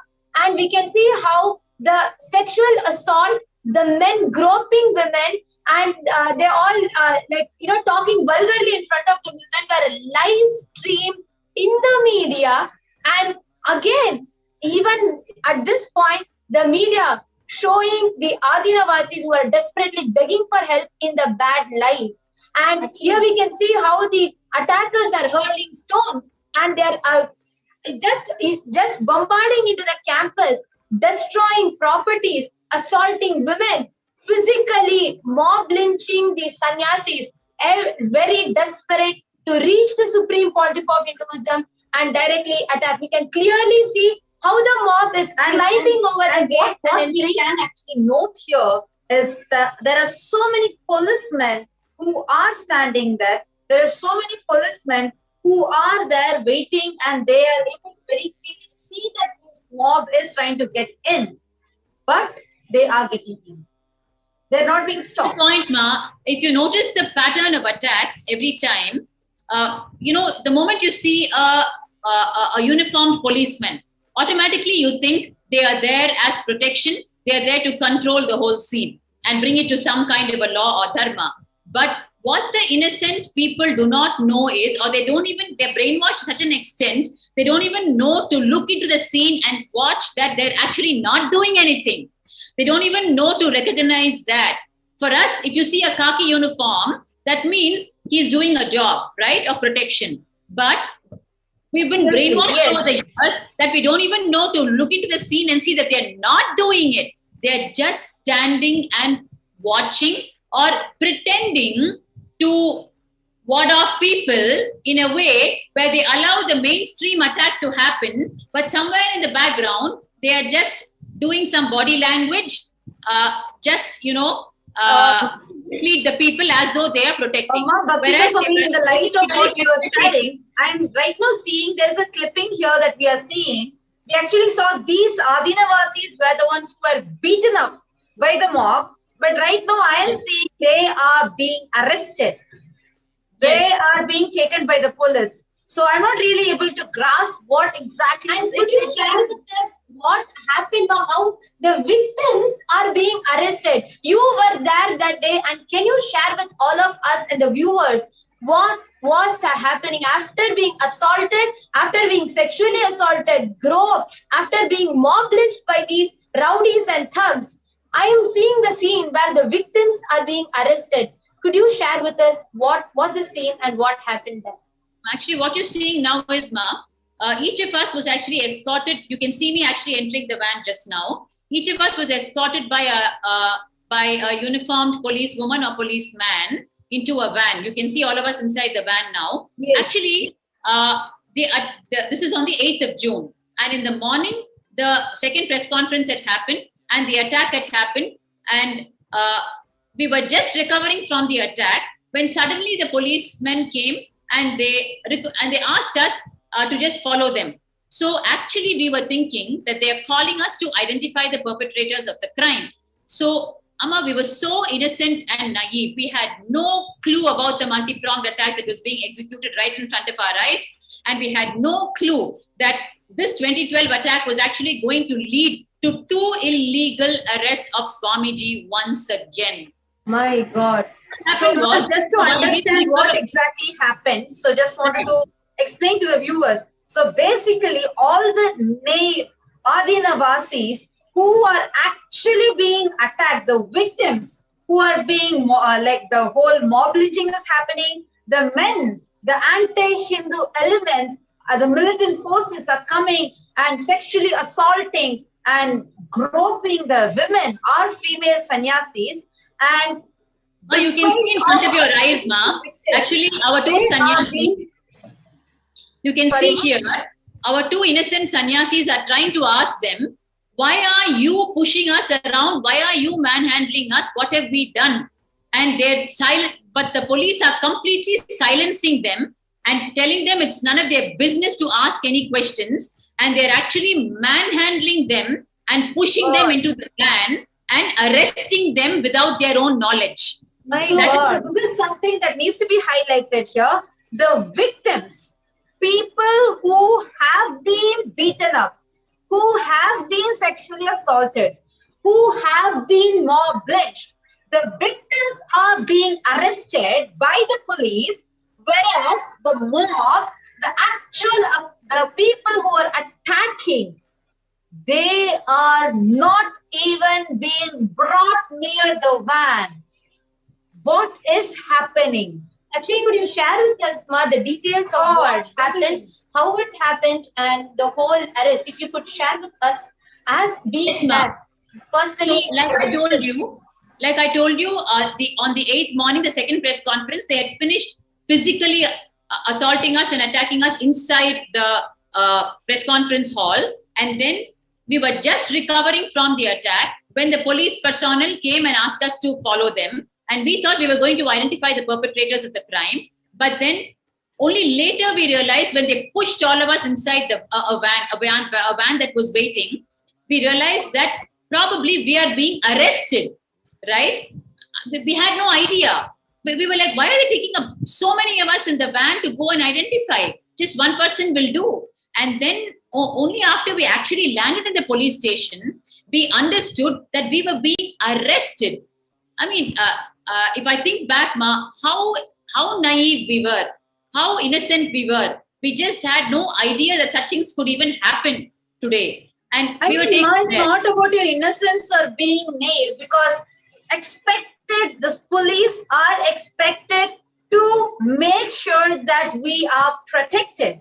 At least that's what anyone who sees the scene of so many policemen in the uniform coming in and go, when they see that the Adinavasis, like the people who are in the campus, are being beaten up, sexually assaulted by the criminals, then we are suddenly seeing a huge battalion force of, like, all the policemen are just coming in.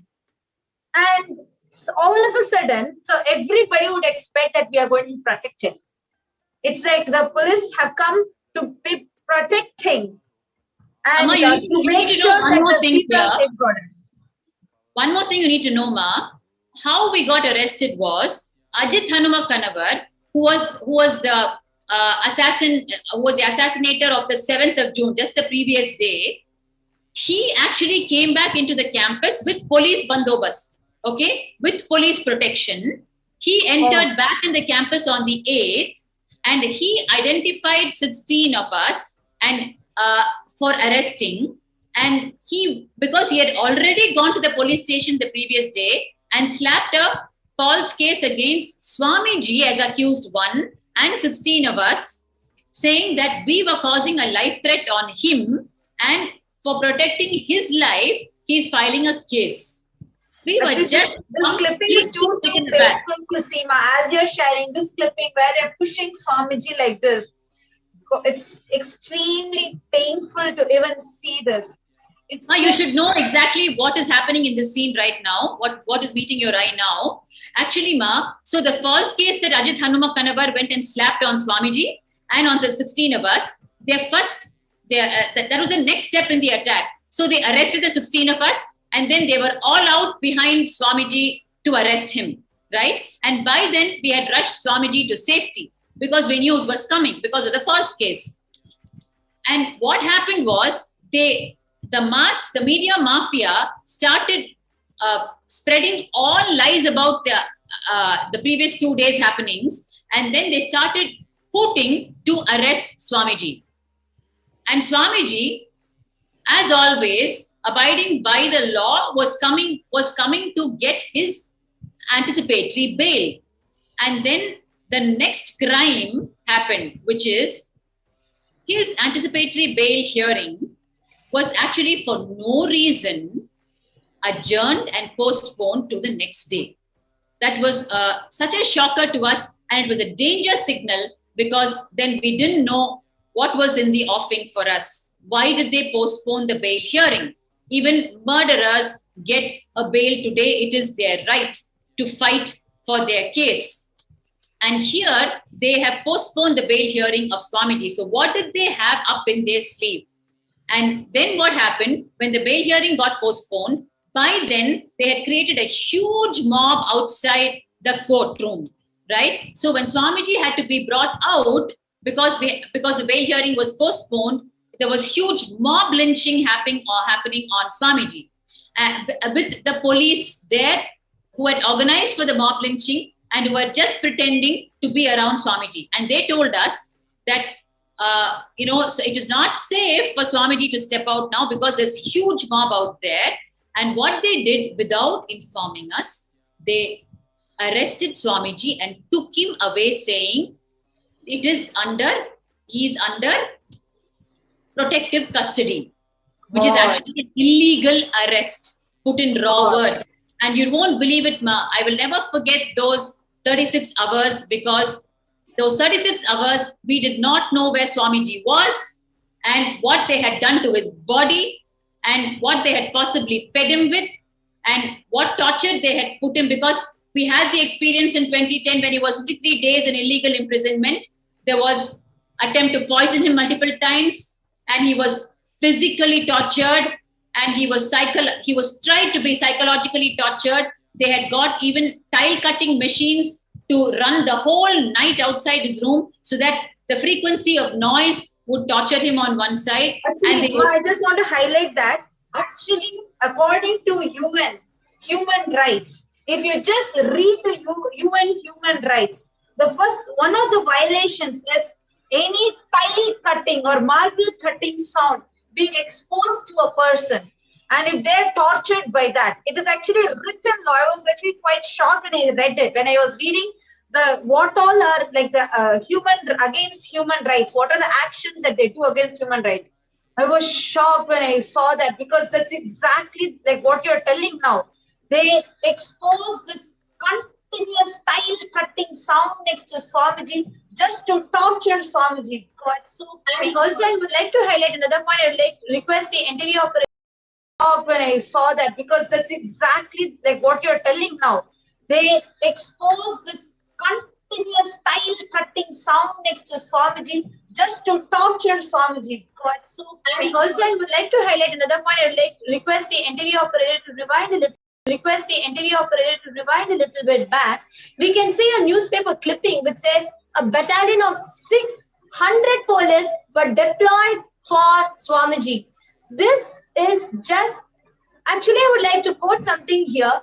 Even for the worst of criminals, so many policemen are not required. Here, for one innocent, and if Swamiji is just continuously abiding by the law, and an innocent person just to demonize Swamiji in the public, creating not just the whole lawfare, but the way we can see how the police are manhandling Swamiji, pushing him into the van, pulling him and dragging him in front of the public eye, just to demonize Swamiji in the public. For a person who has been completely abiding by the laws, and first, for a person who is innocent, second, abiding by the law, just to create confusion in the public, this is a way of causing a programmed confusion where the viewers will get confused to see a battalion of 600 police just for one sannyasi, one man who is abiding by the laws. This was just another big tactic to demonize in the eyes of the public, to demonize the Supreme Pontiff of Hinduism, who was innocent, just to create a scene and just to create that kind of a confusion and panic amongst the disciples. Just what you're sharing, just now the clipping to show. Swamiji is walking. Swamiji is walking like normally Swamiji is walking. From behind, someone is just pushing Swamiji. There is no need for all those. It's just extremely painful I don't have words to describe this. I mean, it's total unjust, unfair. And actually, Ma Bhaktika Swami, I can understand when you are telling what kind of a panic you all would have been through for those 36 hours of not knowing where the Supreme Pontiff of Hinduism is, and not, first of all, being shown the way the lawfare happened, the way police are manhandling the Supreme Pontiff of Hinduism, and the whole thing. It was pushed to such an extent where the disciples had to file habeas corpus in the panic. They were panic-stricken, they were grief-stricken, and they were desperate to know, just to get confirmation, just with the hope that the Supreme Pontiff of Hinduism is alive, just to know that basic information. And you were there when the habeas corpus was filed. In fact, if you would like to share more about how that part happened, where you all were panicking, how the whole arrest of the Supreme Pontiff had happened, how his life was at threat, how he was manhandled, how the mob, there was so much of continuously mob attacking, media violence, and police themselves were manhandling. Would you like to share what was the situation for all the disciples and all the devotees who were panicked and who were searching for the Supreme Pontiff of Hinduism? Definitely, Ma. So, like I said, they took Swamiji away. They took him away to an undisclosed location, and 36 hours was a nightmare for us. We were just on the streets, not knowing where they had kept him, what had come to his body. We just had no clue. And the next day was supposed to be the anticipatory bail hearing, which had got illegally adjourned to the next day, if you remember. I just shared with you, right? So the next day dawned, and then we rushed to the court again. And they are bringing Swamiji for the bail hearing. From where, which location, we don't know. So here he is surrounded completely by them, and they've come for the bail hearing, and then the bail is granted, right? The moment the bail is granted, we are just eager to grab Swamiji and take him to safety. Then what happens? They tell us, again, there is a huge mob waiting outside. The place was just thronging, right? And they told us, we will take him and hand over Swamiji safely to you in the border so that you can take him and go. Right? And it was not even a situation where we could say a yes or no, right? So we could not even get near Swamiji. We could just stand and watch. And this is information that we were getting from one or two police personnel who were just there in the fringe of it, right? So then what happened? They took him again into the van. So then we started following the van. And the van, instead of going in the direction that they had told us they're going to take him and leave him with us, it went in the opposite direction. And that just ran chills down our spine, right? The van started heading towards Ramnagar, towards the DC magistrate office. And we were wondering, why would they take him? He's been given the bail. He's supposed to be handed over. He's supposed to go back home, right? But they took him back to the DC magistrate's office. And the Adinavasis were actually trying to follow the van very closely. And then what happened was, once the van entered the DC magistrate's office, they locked the gates on the face of the car that was following. And therefore, our Adinavasis could not enter. They were stuck outside. They begged, pleaded to be allowed inside. And by then, the roads were thronging with people. The media mafia, their vehicles were parked for 1 kilometer stretch leading up to the DC magistrate's office. And we had no clue what was going to happen to him inside. And then I just want to reiterate what you're sharing. So what you're saying is, despite of getting the bail, which means legally, the police are supposed to give Swamiji back to us. Instead, they literally kidnapped Swamiji and took them to a very different location altogether, which was followed by the media militant forces who are waiting to attack Swamiji. And you will not disclose what they were going to do to Swamiji. And the despite of all the devotees going and pleading along with the legal bail, means the court is ordered. Yes. So it's not even a question about justice or anything. Where are they even respecting the law here? That to a law-abiding citizen, Swamiji, first of all, they're just pushing. We can see in these video clips are extremely painful. When Swamiji is walking, we can just clearly see from behind, they're just pushing. They're actually squeezing Swamiji's hand. Don't know whether they scratch Swamiji with their nails. No idea how much they would have pushed and tortured Swamiji. We can just see even in this clipping. And despite of the legal bail being there, this was what we got. This is something like unimaginable. The injustice, or I don't know what word to use, but understand, just for all of us, despite of this, just not even 1% of what Swamiji has gone through just for us. Oh Hindus, at least now let us all wake up. Understand, this is what is happening to Supreme Pontiff of Hinduism itself. Now, out of his utmost compassion, his tyaga, the sacrifice, he, despite of going through all these, has come down again. Today, again, we are going to be having the live Nithyananda Satsang directly by the Supreme Pontiff of Hinduism, just for us. Let us all get ready to receive the avatar.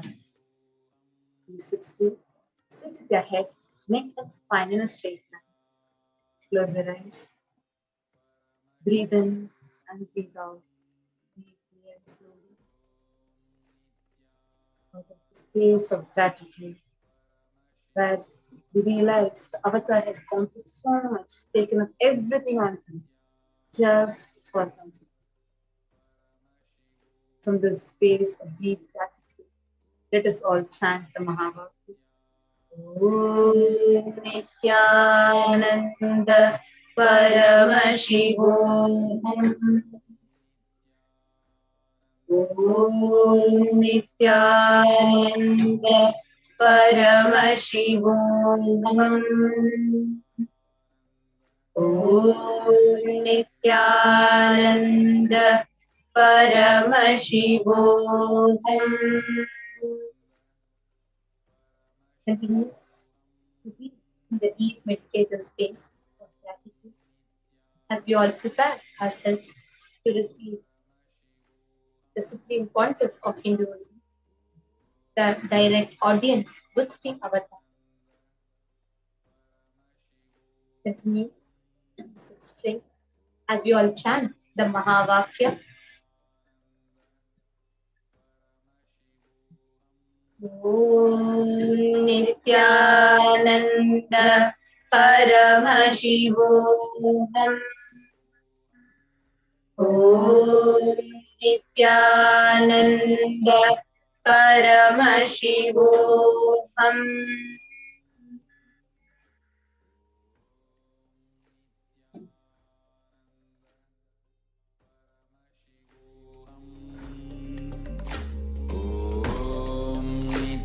Nityanand परमशिवोऽहम् ॐ नित्यानन्द परमशिवोऽहम् ॐ नित्यानन्द परमशिवोऽहम् ॐ नित्यानन्द परमशिवोऽहम् ॐ नित्यानन्द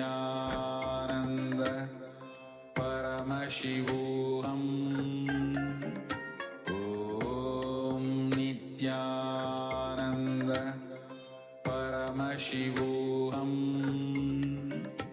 ॐ नित्यानन्द परमशिवोऽहम् नित्यानन्द परमशिवोऽहम् ॐ नित्यानन्द परमशिवोऽहम् ॐ नित्यानन्द परमशिवोऽहम् ॐ नित्यानन्द परमशिवोऽहम् ॐ नित्यानन्द परमशिवोऽहम् ॐ नित्यानन्द परमशिवोऽहम् ॐ नित्यानन्द परमशिवोऽहम् ॐ नित्यानन्द परमशिवोऽहम् ॐ Nityanand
Connecting with the divine with your eyes closed is meditation.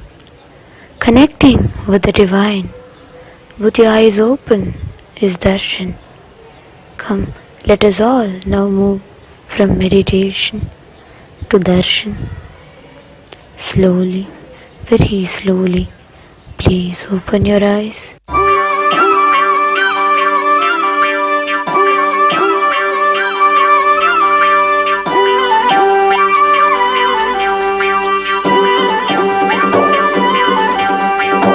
கண்டாரே காணாதத கண்டாரே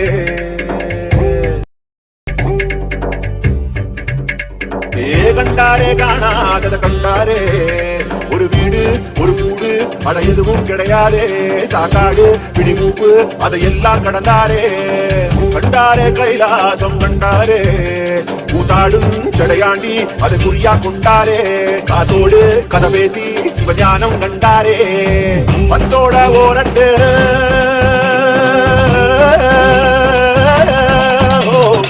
பத்தோட 18 சித்தர்கள் விளையாட்டு எத்தனை பேருக்கு தந்தாரோ விளையாட்டு சித்தங்கா போக்கு சிவம்போக்கு என சொன்னாரே பித்தங்கா போக மருந்தாக தனம் வந்தாரே வடகாசி தென்காசி வழியோரும் சித்தரடி அடியாத்தி முடியாக்கா அடையாளம் கண்டுபிடி கண்டாரே காணாதத கண்டாரே கண்டாரே கைலாசம் கண்டாரே கண்டாரே காணாதத கண்டாரே ஒரு வீடு ஒரு கூடு அட எதுவும் கிடையாதே சாக்காடு பிடிமூப்பு அதையெல்லாம் கடந்தாரே கண்டாரே கைலாசம் கண்டாரே கூத்தாடும் சடையாண்டி அதை குறியா கொண்டாரே காத்தோடு கதை பேசி சிவஞானம் கண்டாரே பத்தோட ஓரட்டு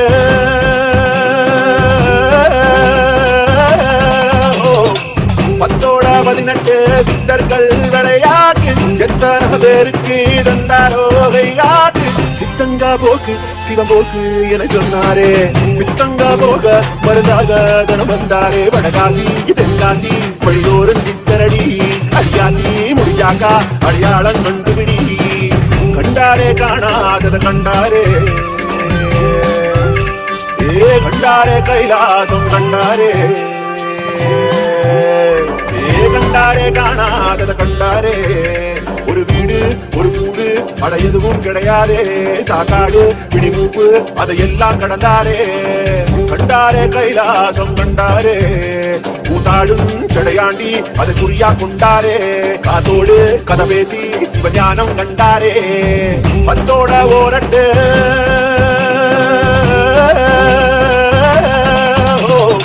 பத்தோட 18 சித்தர்கள் விளையாட்டு எத்தனை பேருக்கு தந்தாரோ விளையாட்டு சித்தங்கா போக்கு சிவம்போக்கு என சொன்னாரே பித்தங்கா போக மருந்தாக தனம் வந்தாரே வடகாசி தென்காசி வழியோரும் சித்தரடி அடியாத்தி முடியாக்கா அடையாளம் கண்டுபிடி கண்டாரே காணாதத கண்டாரே கண்டாரே கைலாசம் கண்டாரே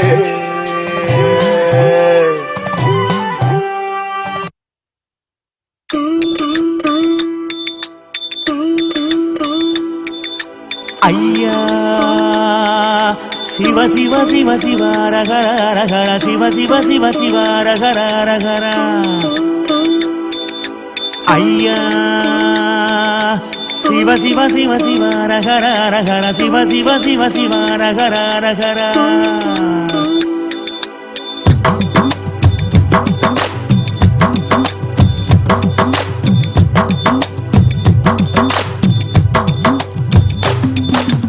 ஊரறியே என் பேரறியே உறவறியே தவத்துறவறியே உள்ளொன்று உரம் ஒன்று பேசறிய உமை சிவன் போலே வேறறிய சிவ சிவ சிவ சிவ ரகர ரகர சிவ சிவ சிவ சிவ ரகர ரகர சிவ சிவ சிவ சிவ ரகர ரகர சிவ சிவ சிவ சிவ ரகர ரகர காலையும் மாலையும் கணக்கறிய நாளும் கோளும் நான் அறிய பாலையும் சோலையும் பிரித்தறிய பரம பரஞ்சோதி அடி சிறிய சிவ சிவ சிவ சிவ அரகர அரகர சிவ சிவ சிவ சிவ அரகர அரகர சிவ சிவ சிவ சிவ அரகர அரகர சிவ சிவ சிவ சிவ அரகர ஐயா ஊனறிய உயிர் உடலறிய மோன பெருவழியை நான் அறிய ஆணறிய பெண்ணறி அறிய ஆதி சிதம்பரம் நான் அறிய சிவ சிவ சிவ சிவ அரகர அரகர சிவ சிவ சிவ சிவ அரகர அரகர சிவ சிவ சிவ சிவ அரகர அரகர சிவ சிவ சிவ சிவ அரகர சாமி உன்னெது பொருளது கண்டறிய போகமும் மோகமும் கொண்டறிய ஆசை பேராசை அறிந்தறிய அம்பலமாடியை மறந்தறிய சிவ சிவ சிவ சிவ அரகர அரகர சிவ சிவ சிவ சிவ அரகர அரகர சிவ சிவ சிவ சிவ அரகர அரகர சிவ சிவ சிவ சிவ அரகர அரகர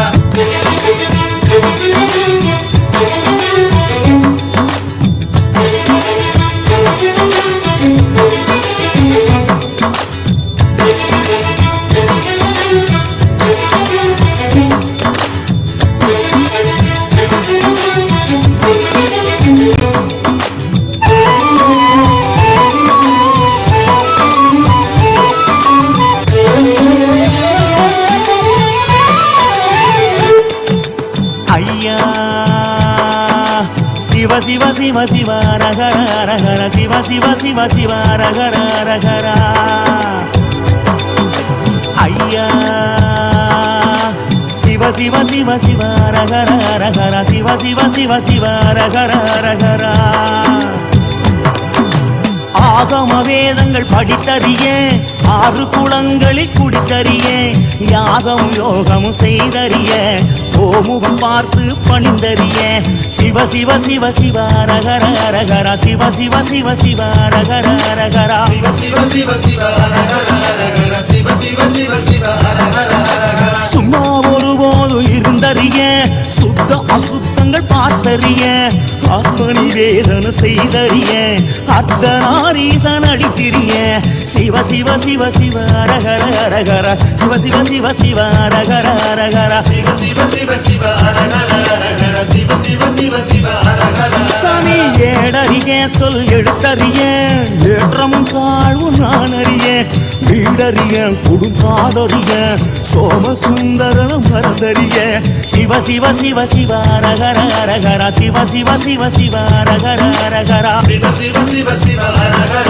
அரகர சிவ சிவ சிவ சிவ அரகர அரகர உணவறிய ஊரும் உணர்வறிய உள்யது வெளியது நான் அறிய கணவறிய மேல் நனவறிய கனக சபாவரி அடி சிறிய சிவ சிவ சிவ சிவ அரகர அரகர சிவ சிவ சிவ சிவ அரகர அரகர சிவ சிவ சிவ சிவ அரகர அரகர சிவ சிவ சிவ சிவ அரகர அரகர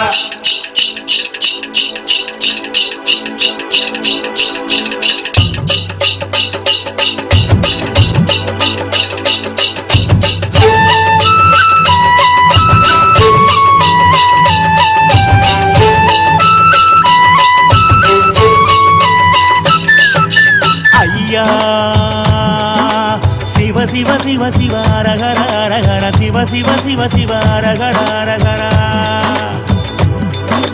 ஐயா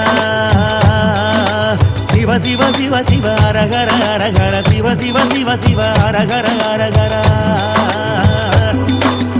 இரவறிய ஒரு பகலறிய இறப்பும் பிறப்பு நான் அறிய வரவறிய கை செலவறிய பரசிவ திருவடி மறந்தறிய சிவ சிவ சிவ சிவ அரகர அரகர சிவ சிவ சிவ சிவ அரகர அரகர சிவ சிவ சிவ சிவ அரகர அரகர சிவ சிவ சிவ சிவ அரகர சாமி சூதறிய கொடுவாதறிய சூத்திரம் சாத்திரம் நான் அறிய தீதறிய நன்மை சிறிதறிய திகம்பர தேசிகன் அடி சிறிய சிவ சிவ சிவ சிவ அரகர அரகர சிவ சிவ சிவ சிவ அரகர அரகர சிவ சிவ சிவ சிவ அரகர அரகர சிவ சிவ சிவ சிவ அரகர சாமி வழியறிய கொண்ட வழியறிய பாவ புண்ணியம் நான் அறிய குலமறியேன் பிறர் நலமறிய நீத கண்டன மறந்தறிய சிவ சிவ சிவ சிவ அரகர அரகர சிவ சிவ சிவ சிவ அரகர அரகர சிவ சிவ சிவ சிவ அரகர அரகர சிவ சிவ சிவ சிவ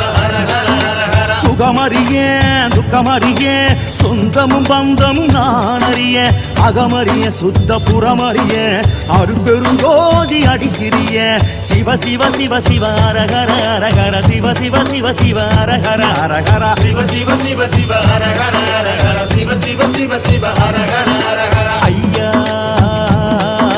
சிவ சிவ சிவ சிவ அரகர அரகர சிவ சிவ சிவ அரகர சிவ சிவ சிவ சிவ அரகர அரகர சிவ சிவ சிவ சிவ அரகர யோகி ஐயா சிவ சிவ சிவ சிவ அரகர சாமி தோப்பு ஐயா சிவ சிவ சிவ சிவ அரகர அரகர சிவ சிவ சிவ சிவ அரகர அரகர சிவ சிவ சிவ சிவ அரகர அரகர சிவ சிவ சிவ சிவ அரகர அரகர சிவ சிவ சிவ சிவ அரகர அரகர சிவ சிவ சிவ சிவ அரகர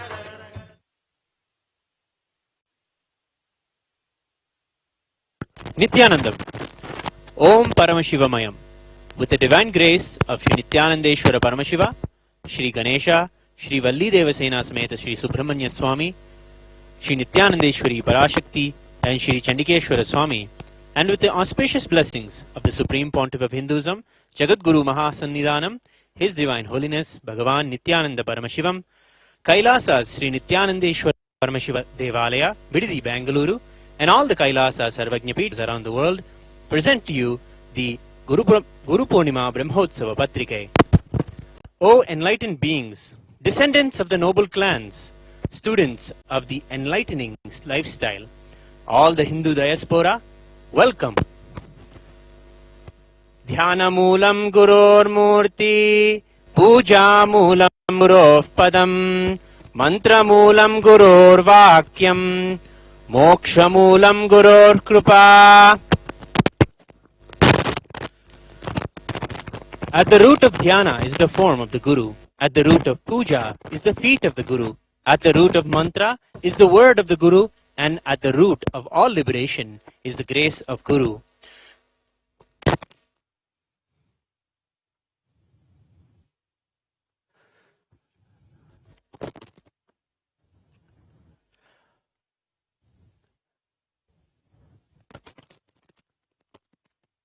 During the auspicious Nitya Yuga, Plavanama Samvatsara, Uttarayana, Lakshmi Venkateshwara Rito, Mithunamasa, Shukla Paksha, the Panchami Shubhatito, Guruvasara, Uttara Phalguni Nakshatra, Varian Yoga, Kaulavakarana. The Guru Purnima Brahmotsavam will commence with the Dwajarohanam at Kailasa Sri Nithyanandeshwara Paramashiva Devalaya, Bididi, Bengaluru. Guru Purnima Brahmotsavam is a celebration of the ocean of knowledge transmitted from the Guru Sishya Parampara of Sanatana the Hindu Dharma that is being revived by the Supreme Pontiff of Hinduism, Swamiji. The Guru-disciple relationship and the Guru Parampara is the core of Hinduism and is the core celebration of Hinduism. Swamiji says, "My Guru Parampara and all the tapas they did on themselves and onto me is the real asset, the wealth I have. The depth of the experience in the various traditions of Hinduism that His Supreme Pontiff of Hinduism, Swamiji, was given to him by his gurus, and the dynamical outpouring of that experience that the Supreme Pontiff of Hinduism, Swamiji, has given to the world through Kailasa are both unparalleled phenomena. This 10-day Guru Purnima Brahmotsavam is a celebration of the Guru Parampara. Starting from the Yoga Sampradaya, the Vedanta Sampradaya, the Tantra Sampradaya, the Shaiva Siddhanta Sampradaya, the Aushadha Sampradaya, the Dvaita Sampradaya, the Paramashiva Jnana and the Paramashiva Jnana Sampradaya, the Shakta Sampradaya, and the Bhakti Sampradaya. We worship each of the Guru Parampara on these 10 days. With the auspicious grace of Nithyanandeshwari Parashakti Sameta Shri Nithyanandeshwara Paramashiva and our Sakshat Dandavat Pranams, Kailasas Shri Nithyanandeshwara Paramashiva Devalayam invites the Supreme Pontiff of Hinduism, Jagat Guru Mahasannidhanam, His Divine Holiness Bhagavan Nithyananda Paramashivam, on this day, the 10th of July 2021, with the Mandaka Padi, with the Mandakapadi to officiate and bless the Guru Purnima Brahmotsavam, and we welcome all the living beings in all the 14 lokas to this grand celebration.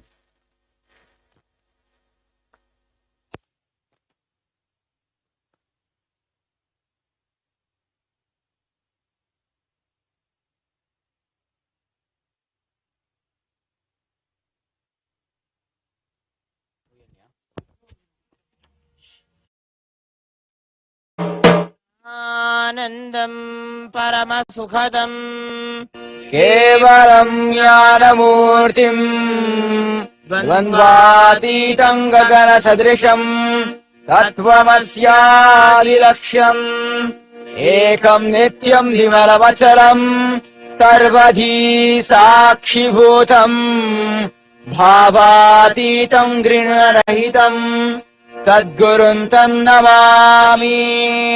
नित्यानन्देश्वर Paramshiva समारम्भाम् नित्यानन्देश्वरी पराशक्ति मध्यमाम् अस्मदाचार्य पर्यन्ताम् वन्दे गुरु परम्पराम्। ललाटे त्रिपुण्ड्रे निटिलकृत कस्तूरी तिलकः स्फुरन्मालाधार स्फुरित कटिकौपीनवसनः दधानो दुस्तारम् शिरसि फणिराजम् शशिकलाम् प्रदीपः सर्वेषाम् अरुणगिरियोगी विजयते।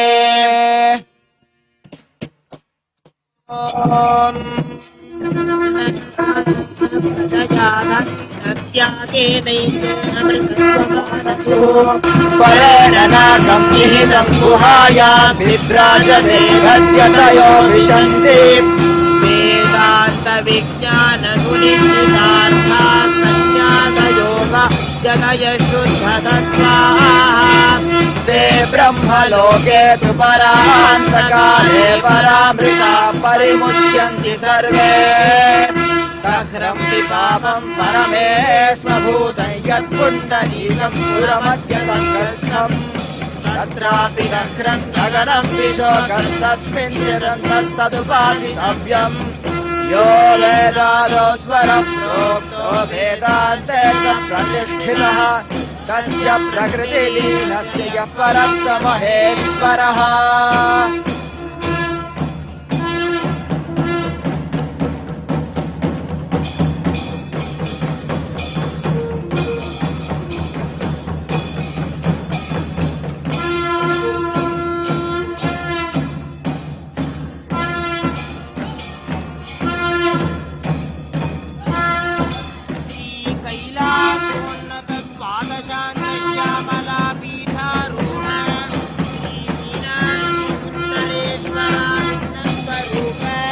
परशिवपुत्र रत्न कुमार गुरुमन्यतुल्यावतार पार्वती सन्न्यपद विश्रुत सकल निगमागम सारभूत द्राविड वेद प्रवक्त्रे परमशिव करुणामधिगत मुक्तामय चतुराश्रयान गीयमान छत्र चामर श्री छिन्न कालादि ज्ञान विज्ञान चक्रवर्ती सर्वजन संघ सद्यो निर्वाण दीक्षा व्ययापवर्ग वर्ष विश्रान जीमूत परम सकल भकेसरी शैव सिद्धांत स्थापनाचार्य श्री राजाधिराज पांड्य महाराज गुरु शपन शाक्यादि महांधकार निवारण ज्ञान भानु ध्वजोच्छेदन पूर्वक श्रीमद्वृषभध्वज स्थापक शैव समय कर्त्रे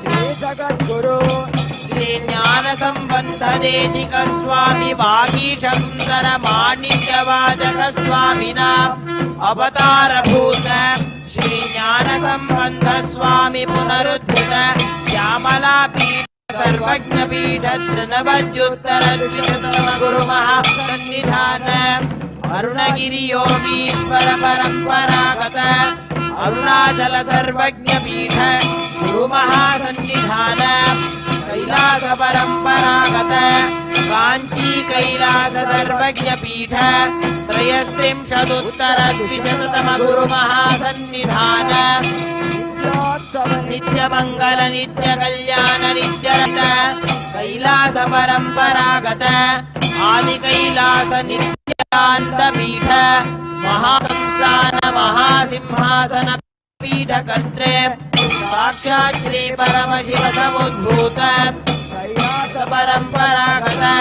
वैवस्वत मनु इक्ष्वाकु हरिश्चन्द्र भगीरथ श्रीरामचन्द्र जनवच्छिन्न सार्वभौम चक्रवर्ति परम्परागत चतुष्षष्टि योगिनी मंडित चतुष्षष्टि संप्रदाय प्रवर्तक मनुधर्म शासन सूर्यवंश सर्वज्ञ पीठ सुरांगी साम्राज्य मूर्धाभिषिक्त चूडामणि साक्षात् श्री परमशिव समुद्भूत श्री कपिल महागुरु पुनरुद्धृत महानिर्वाणि पीठ अष्टोत्तर सहस्र श्री महामंडलेश्वर साक्षात् श्री परमशिव समुद्भूत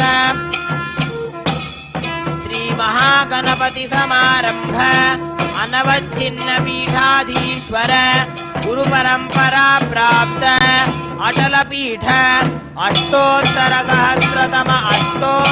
सहस्र श्री अटल पीठाधीश्वर धर्म मुक्ति स्वर्ग पुरस्वर्ण पीठ त्रयोविंश गुरु महासन्निधान कैलास परम्परागत आदिपीठ सर्वज्ञ पीठ जगद्गुरु श्री कैलास पुनरुद्धारक श्री कैलास परमाचार्य श्रीमत् परमहंस परिव्राजकाचार्य वर्य सच्चिदानंद स्वरूप श्रोत्रिय ब्रह्मनिष्ठ श्रीमज्जगद्गुरु श्रील श्री भगवत् श्री नित्यानंद परमशिव श्री ज्ञान संबंध देशिक परमाचार्य स्वामिन् अत्रागत्य परिपाल्य अस्मान् ज्ञान वितरणेन विजयी भव जय जय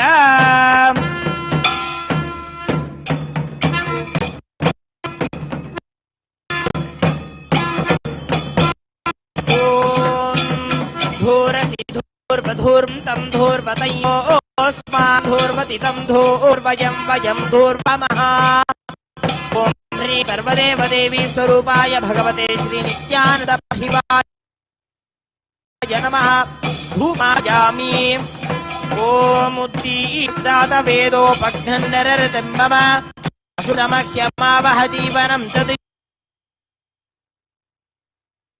मानकुञ्च वेदपुरुषं जगते अभिप्रदनागस्त्रिया मा परिपाद्य दीपं दर्शयामि अथ निवेद्यम् ॐ ते अमृतोद्भवे अमृतवर्षिणि अमृतवय श्रावय स्वाहा ॐ ह्रीं सर्वदेवी स्वाहाय भगवते श्री नित्यानंद परमशिवाय नमः अमृतं महानैवेद्यं निवेदयामि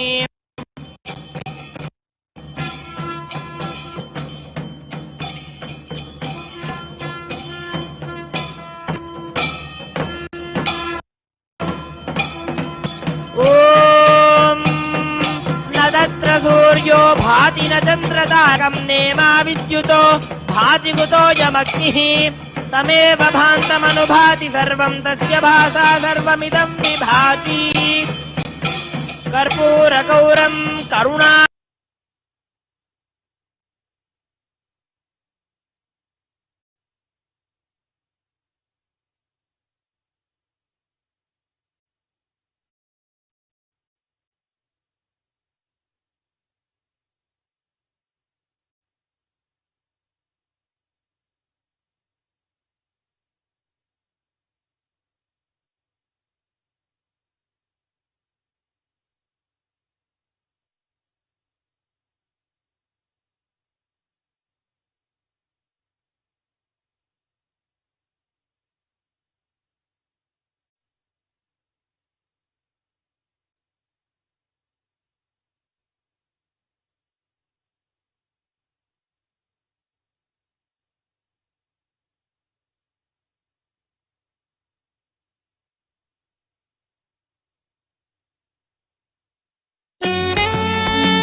கருணையில் நித்யன் கருணையில் இறங்கினார் மனமொரு தருணம் தலைவனாய் அழைக்க.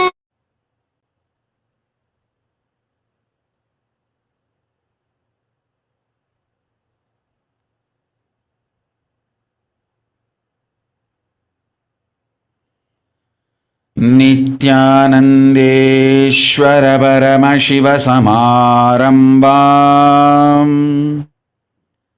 नित्यानन्देश्वरि परमशक्ति मध्यमाम् अस्मदाचार्य पर्यन्ताम् वन्दे गुरुपरम्पराम्.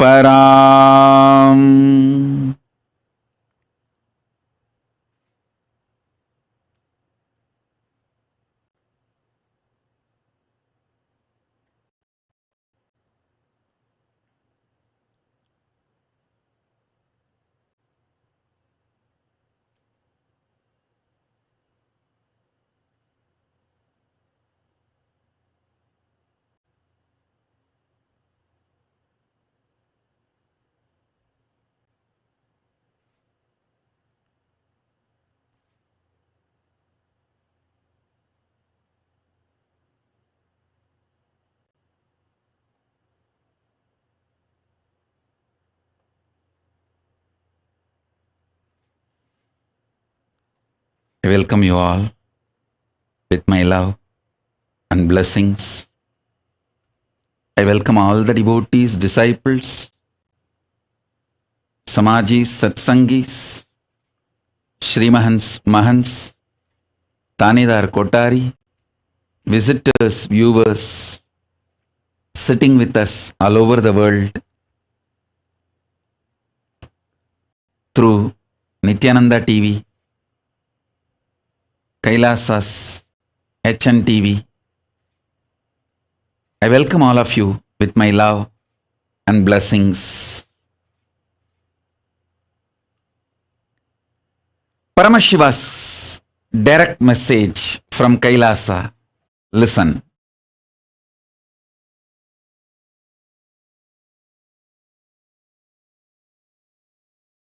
Your experience about you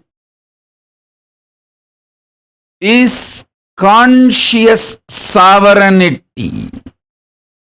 In reality, your experience about you is conscious sovereignty. Your prenatal, postnatal habits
listen intensely.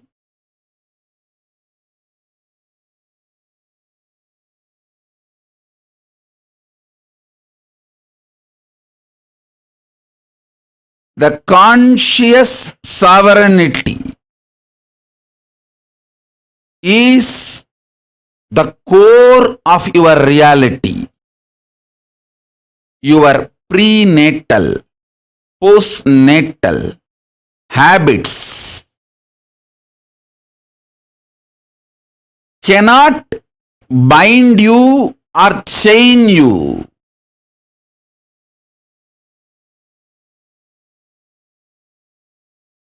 Prenatal habits are called karmas. Postnatal habits are called patterns. Both together can be called as mind. Mind which chains you, binds you with your prenatal, postnatal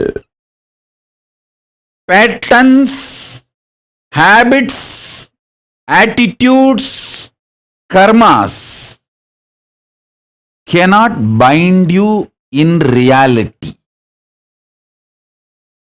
Listen.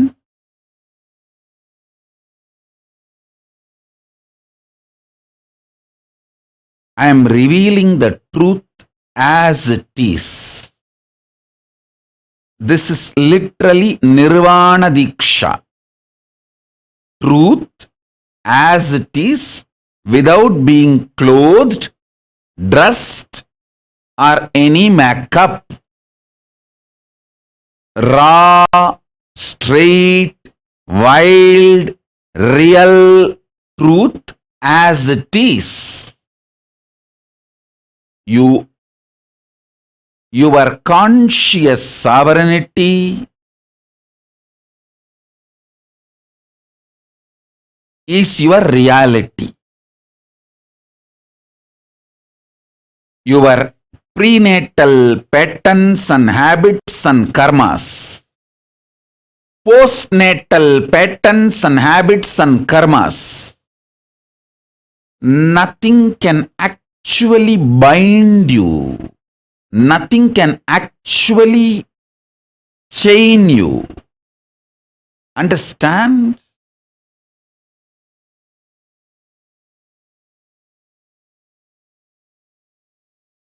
Your delusion, you are bound, itself is an illusion. I'll tell you. I'll give you one example.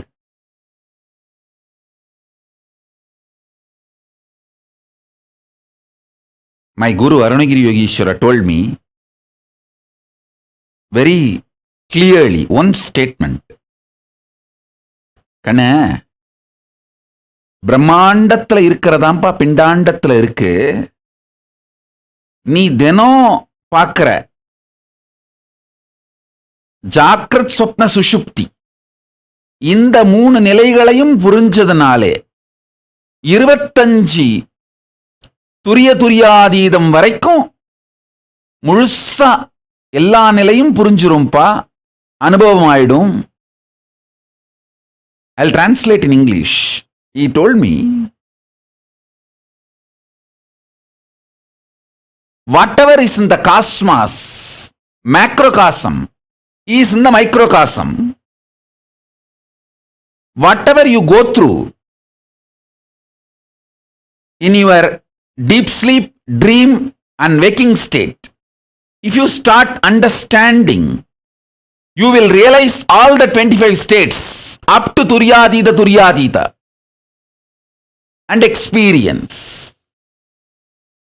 This is the formula, basic formula he gave me. Understand this formula. I'll give you more detailed, deeper revelations. When you wake up from a nightmare,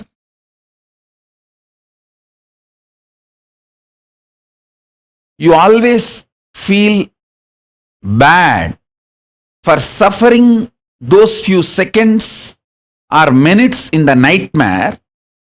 Instead of celebrating, you are free from it. Same way, whenever you are out of delusion by a powerful cognition, celebrate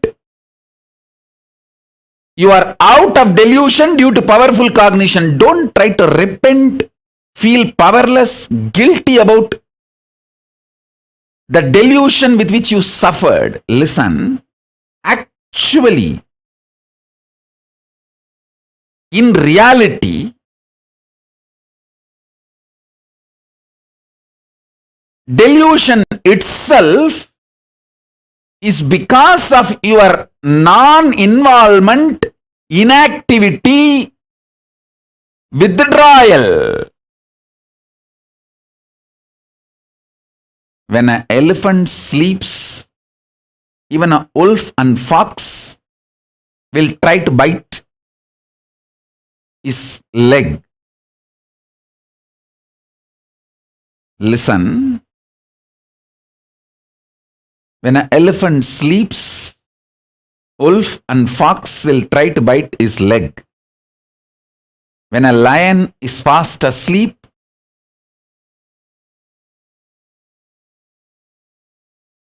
even wolves and foxes will try to eat the meat.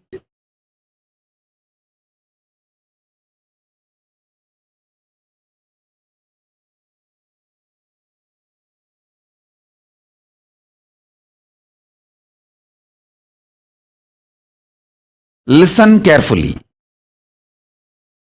I'll repeat. Because the lion is sleeping, wolves and foxes get the courage to come near the lion, try to eat the leftover meat. Because the elephant is sleeping, wolves and foxes will try to come and bite the feet of the elephant. Try to take a bite.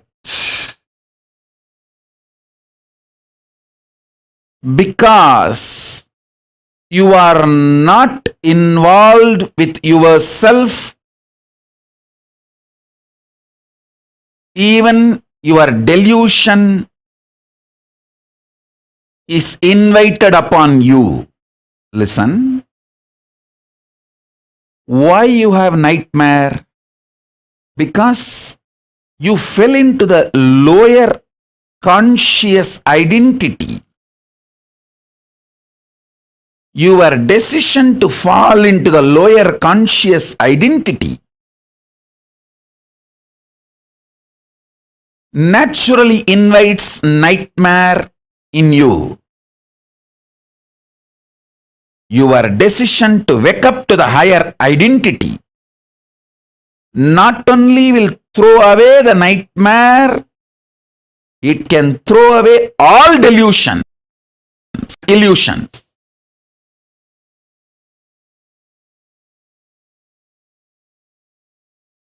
When you have delusions, illusions, sufferings, do not try to work on facts, figures, informations. Work on your identity. If you are having a nightmare, a tiger is chasing you, you are about to fall from a cliff below, lake filled with crocodiles, too many poisonous snakes. Don't try to get a gun and try to kill all that animals. Don't try to work with the scene.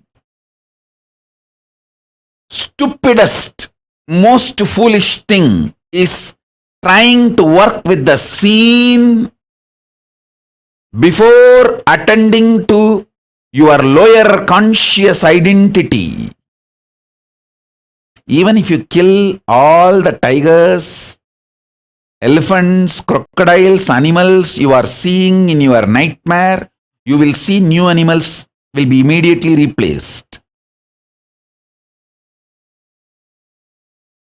Listen. Working on your conscious reality will wake up.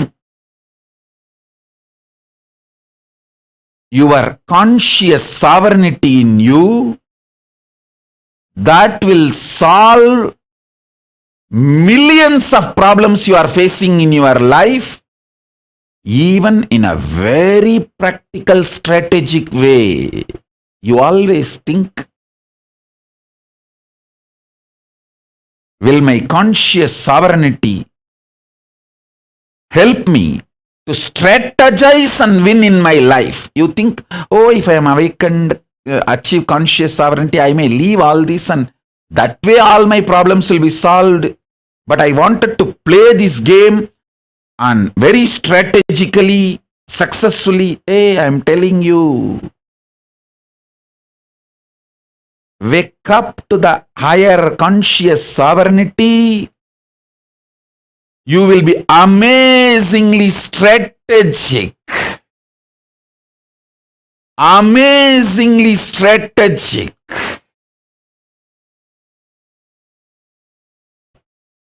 Successful. Extremely blissful.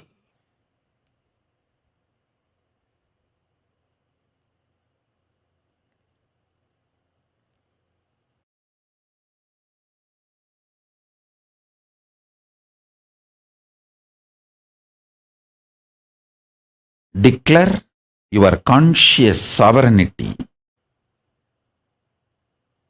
supremacy over your prenatal, postnatal karmas and patterns, habits, attitudes. Everything you acquired before your birth, prenatal, after your birth, postnatal.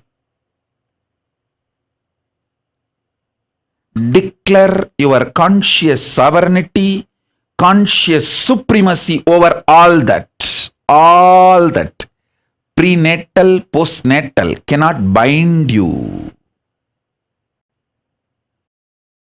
Cannot bind you. How your nightmares cannot bind you. Even when you go through your nightmares, you are not really affected. Listen. In your nightmare, if you are seeing a snake biting you, a poisonous snake biting you, it's not that your body really gets poisoned and you die. No. All nightmare is designed ultimately to wake you up. All delusions are designed ultimately to enlighten you.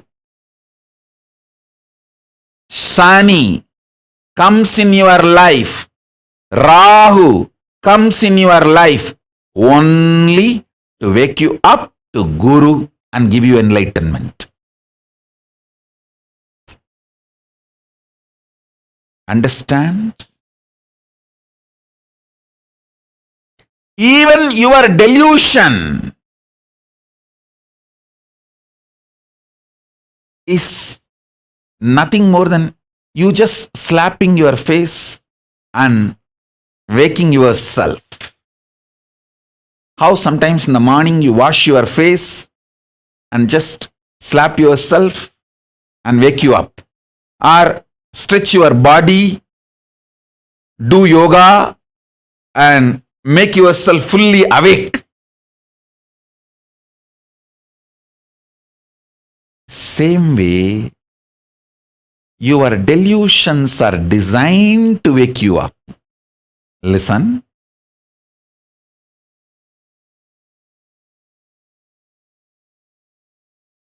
Your realization of your conscious sovereignty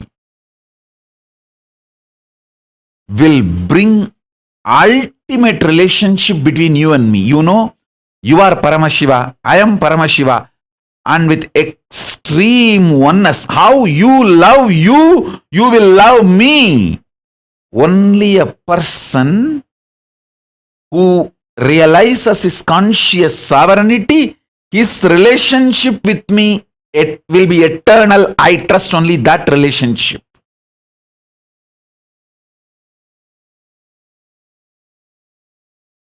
This is the chastity of your soul, consciousness.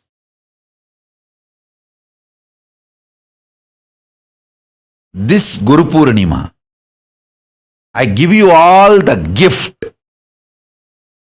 establishing relationship between you and me, conscious sovereignty centered. You are conscious sovereign being, Paramashiva. And I am Paramashiva, you are Paramashiva. How you love you, same way you love me. How I love me, same way I love you. We both love ourselves and each other in oneness. I give you all this sweet gift of conscious sovereignty centered relationship between you and me as Guru Purnima Prasada. From today, I'll help you all till Guru Purnima to align the conscious sovereignty centered relationship.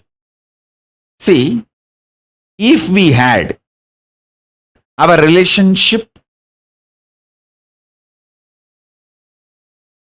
diluted, deluded, in course of time, little greed, little fear, that your greed, you want some boon from me, your fear, you want me to save you from some problems. If all that got added, nothing wrong, you don't need to worry about it. It is just a small delusions. But now let us revive, re-establish our relationship, conscious sovereignty centered. Understand? Many times my disciples come and tell me, you all the time train only me, find only faults on me. See, the other person is also having the same problem, but you don't tell anything to them.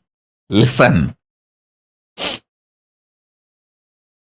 When I am correcting you, working on you, cleaning your patterns, how do you expect I will not do the same on the other person also? I do it when you don't see, or the way you can't see. But with each one I am working to evolve our relationship, conscious sovereignty based. Understand? The truths I am talking today is the pure Nirvana Diksha.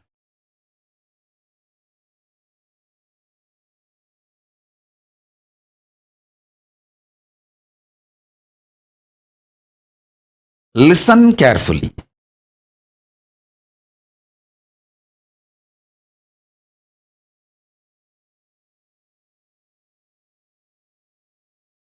Your reality means Jiva Tattva, Jiva Satya.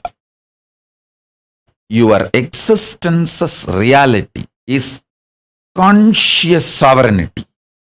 And with that same realization, you are a conscious sovereign being.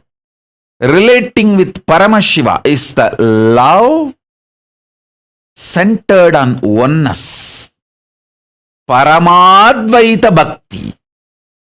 You know, you are conscious sovereign being and your Guru is conscious sovereign being. As you love you, you love your Guru. It is due to the oneness you feel with your Guru, you love him deeply.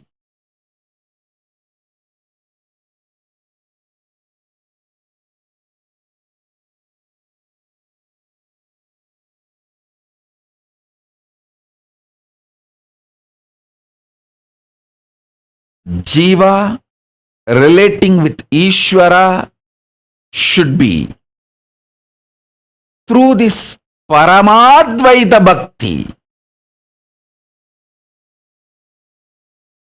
Ultimate oneness centered Bhakti. First. Second, your Jiva, soul, which declares conscious sovereignty over this Jagat world, manifests most powerful existence and life, Ishwaratva, over this whole existence. That is the core principle, truth, from which all power manifestation happens. So understand,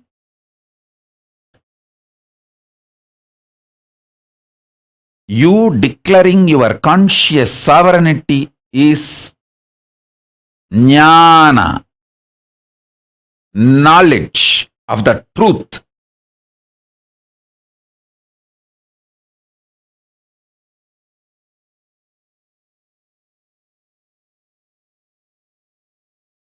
Yukti, powerful yukti, and buddhi, powerful knowledge. You, with that same realization of conscious sovereignty, in love with Paramatma, Parabrahma, Parandama, Paramashiva, Paramburul, the Guru, who gives you this knowledge, having oneness and love with that being, is Parama Bhakti, the ultimate Bhakti. You declaring your conscious sovereignty over this Jagat is Parama Shakti, ultimate power. Listen, you declaring conscious sovereignty, realizing that as a reality, deciding to live it, is Buddhi, the greatest Parama Buddhi. You, with that same realization of conscious sovereignty, connecting with your Guru, loving him as you love you, because you are also Paramashiva, he is also Paramashiva. In that oneness, loving him is Parama Bhakti. You declaring your conscious sovereignty within you and conscious supremacy over this Jagat is Parama Shakti, power manifestation.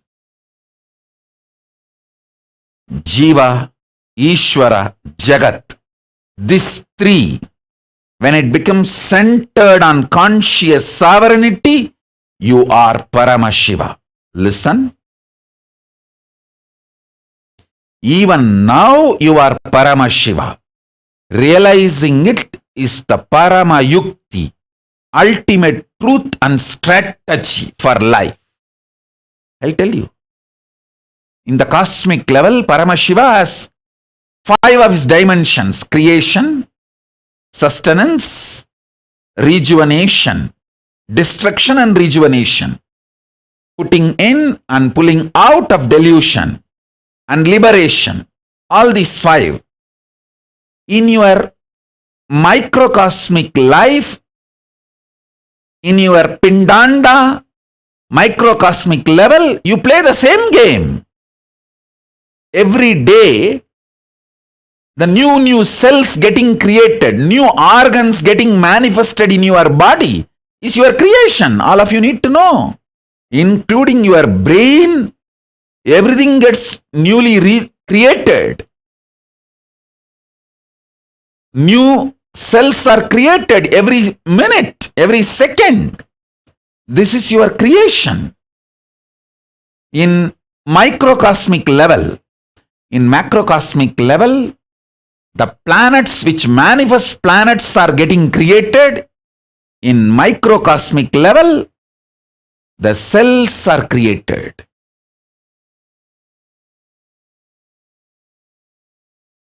In the macrocosmic level, whatever is created is continuously getting sustained. In microcosmic level, the body you create is getting sustained. The life you manifest is getting sustained by you. You continuously breathing, inhaling and exhaling, keeping you alive is sustenance, maintenance in microcosmic level. In the macrocosmic level, destruction, rejuvenation, samhara is black holes swallowing big bangs. In the microcosmic level, the old cells getting killed and new cells getting formed is rejuvenation, samhara. In your body, in your microcosmic level, Pindanda level. Same way, in the Brahmanda level, the delusion is cosmos creating deluges, pralayas to rejuvenate itself, clean itself. I told you, this year, not just corona, there are so many other natural calamities.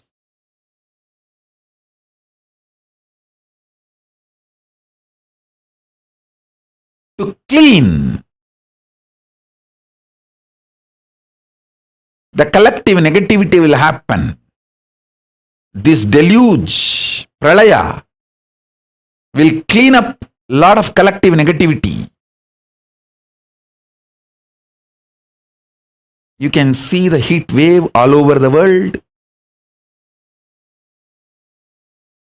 All the Panchabhutas playing and aligning itself. In the cosmic level, this is the delusion, Throbhava going on. In the macrocosm, Pindanda level, you forgetting your existence as Paramashiva, higher reality, falling into the nightmares and going through, is the small scale Throbhava. Delusion in the Pindanda, microcosmic level you go through. In the cosmic level, Brahmanda level, liberation, Anugraha is Paramashiva himself manifesting as this Nijavadara Nithyananda and making this Kailasa happen.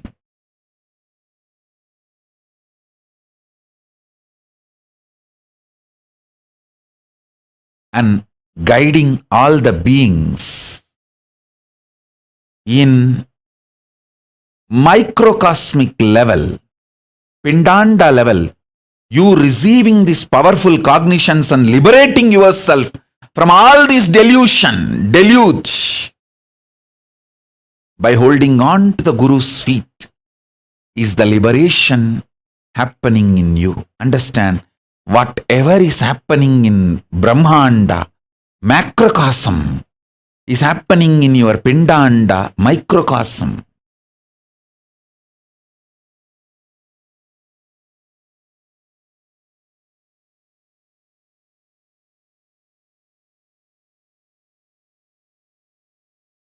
So don't worry about your delusions. Don't be powerless about it. Don't try to work with the facts and figures externally. Don't try to work with the seen. Work on the seer. I tell you, listen carefully.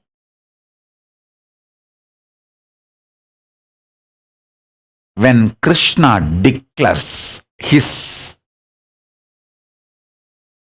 state, space, powers, being, how he is, and his conscious sovereignty, whoever listened to him reached the Parandama, Vaikunta, his space. At the same time, Shishubala was trying to portray, describe how Krishna is. Whoever listened to Shishubala lived in Shishubala's space and got destroyed. When I declare about me, my state, my space, my being, my consciousness, if you connect with that, you will enjoy Kailasa and the ultimate space, conscious sovereignty I am manifesting. Instead, if you try to do independent research, independent investigation, the druggies, rapists, devil worshippers, racists, this gang, how they try to portray me, describe me, like how Shishubala, Saguni, all of them try to describe Krishna. Same way, these culnaries, rapists, child rapists, druggies, devil worshippers, when this gang try to describe me, abuse me, and if you listen to them, their words, you will be in their space and get destroyed. You will become druggy, you will become them and get destroyed. Because with whom you relate and connect, whose words you decide to believe, you get their bioenergy. That is why I again and again tell you,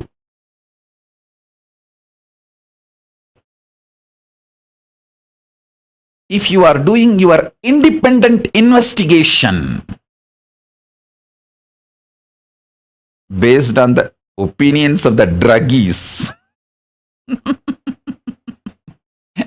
child rapists, racists, criminals, culnaries, and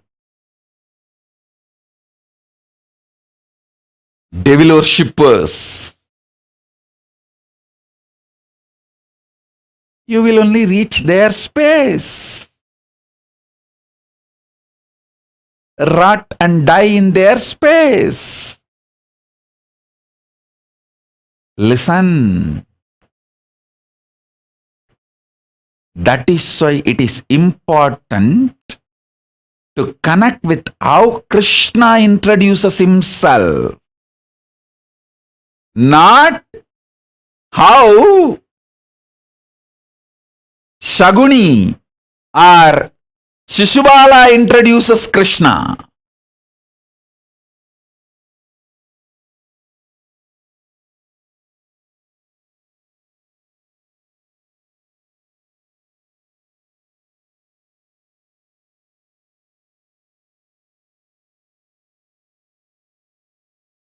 listen,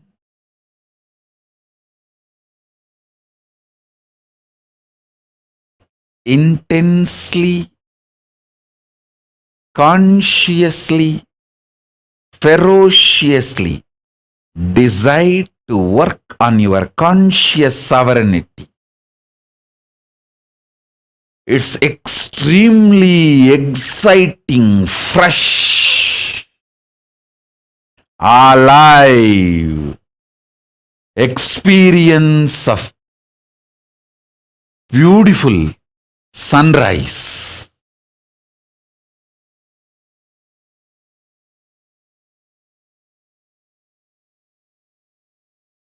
Conscious sovereignty is the beautiful sunrise. I tell you, if you don't have a good friends to inspire you, don't talk to anyone, don't spend time with anyone, just spend time with my satsangs. That's the best friend you can have for yourself to enlighten you.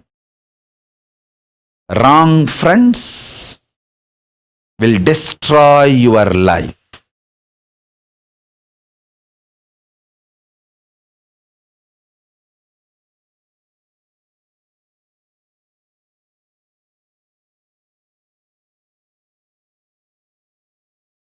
All those people who tell you, you should do your own independent investigation, they will put their shit on your mouth.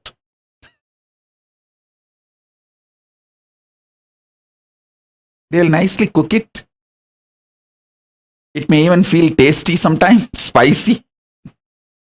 Only when it goes inside you will realize the impact of it.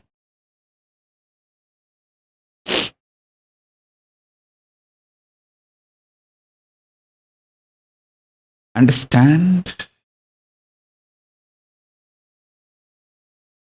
Falling into the delusion is not wrong, but not coming out is wrong. Falling into the delusion is not wrong, but not coming out is wrong.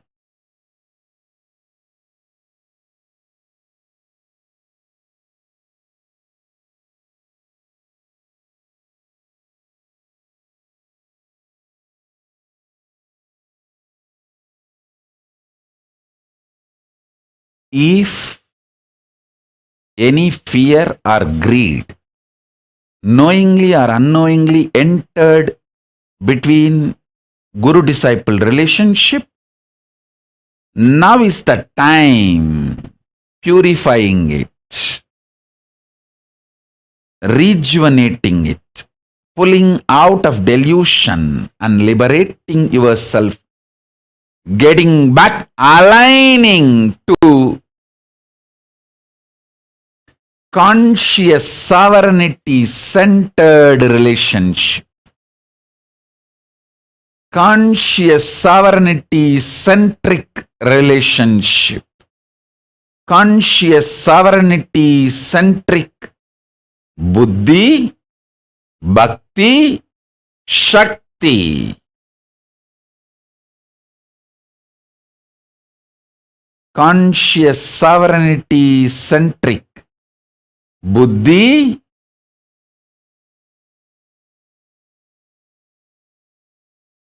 bhakti, shakti. I tell you, have right friends who inspire your conscious sovereignty, enlightenment, and right Guru Bhakti.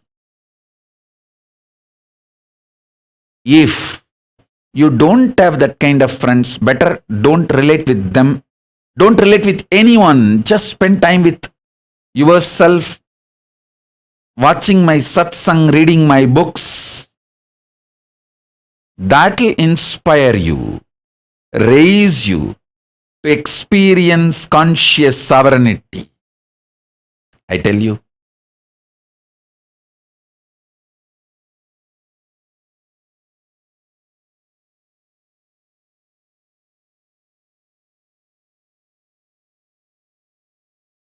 This deluge, pralaya, brings many delusions. Lies looks like facts. See, when you are boiling with insecurity, any person giving you any information which may look like a fact, you will take that as a truth and make stupid decisions.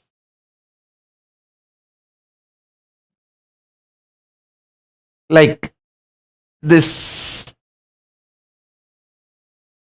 Shishubala and Saguni, when they abuse Krishna, they always get some facts, some figures, some ideas as a evidence for them.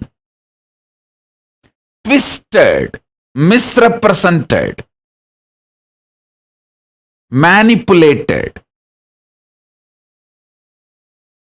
When you are boiling in hatred, you simply swallow the shit supplied to you by Shishubala and Sahuni.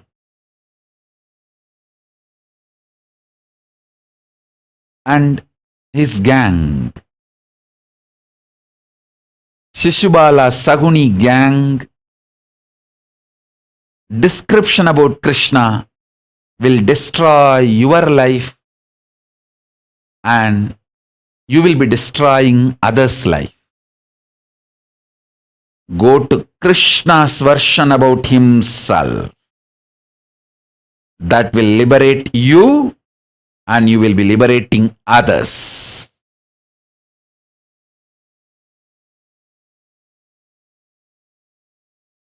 Listen to this satsang intensely.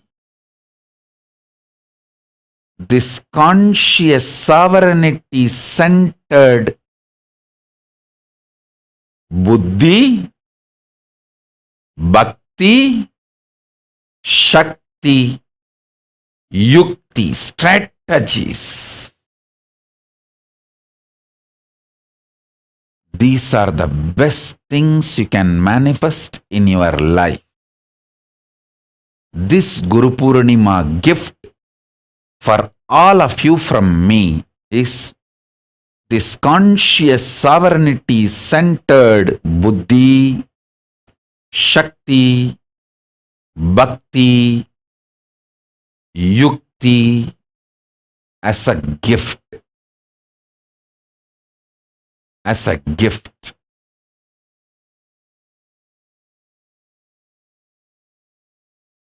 Bring your relationship with the Guru conscious sovereignty centered.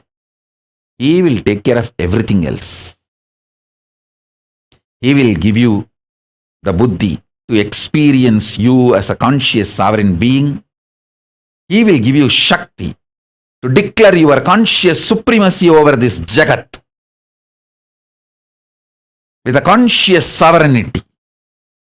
He will give you yukti,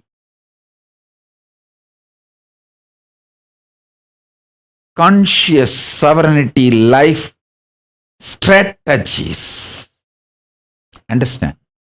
Even morning waking up and doing yoga is a strategy for conscious sovereignty. Doing puja is the strategy for the conscious sovereignty. Eating vegetarian food is a strategy for conscious sovereignty. He will give you all the best yuktis. Guru will give you all the best yuktis for conscious sovereignty.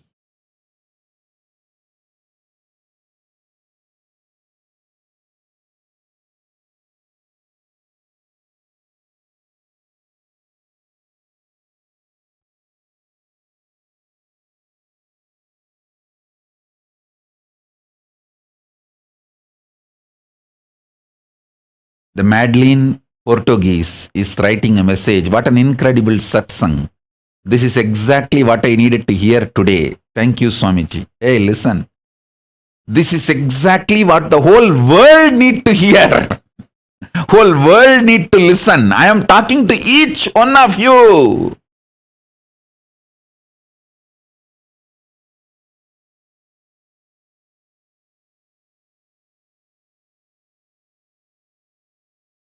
Whether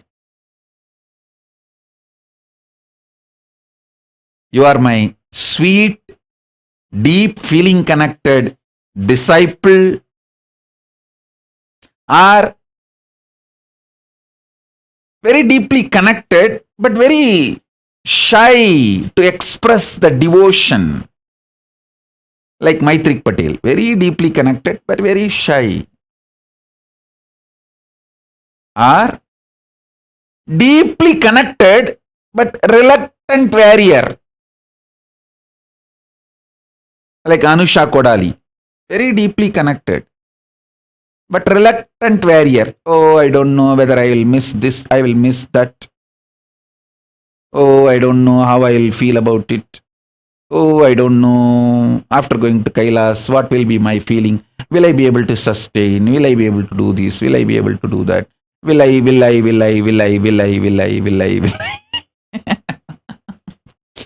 This is what I call reluctant warriors.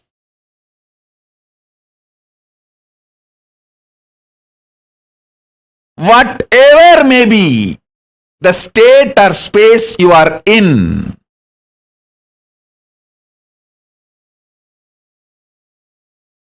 I tell you,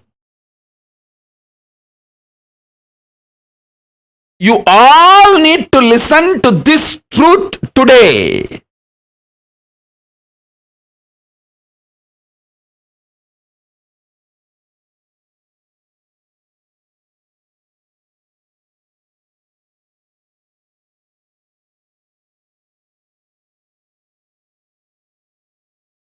See,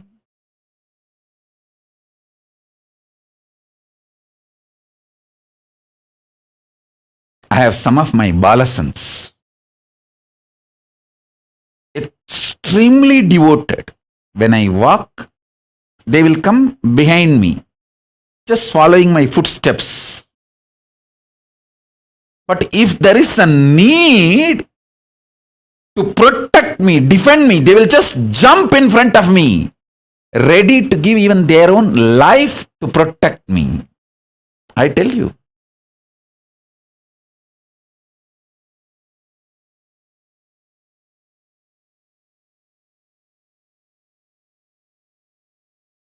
Some of the most beautiful Tyagis have come down with me from Kailasa. They have come down from Kailasa. You will see their manifestations, how they manifest themselves and hold themselves. You will see now when Kailasa is open to all of you, and when you are all able to come and have the experience of Kailasa physically.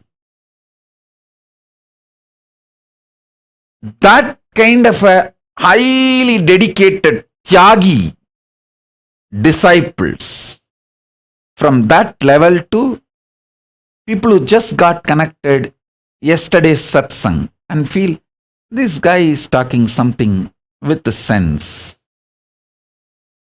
It is not that as the troll boys, the troll videos and memes guys abuse him.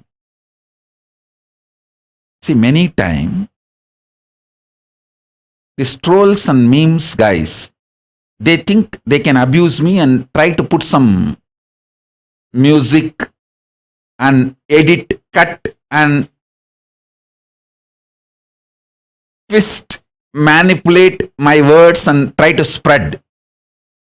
But you know, funny thing, I'll give you the statistics.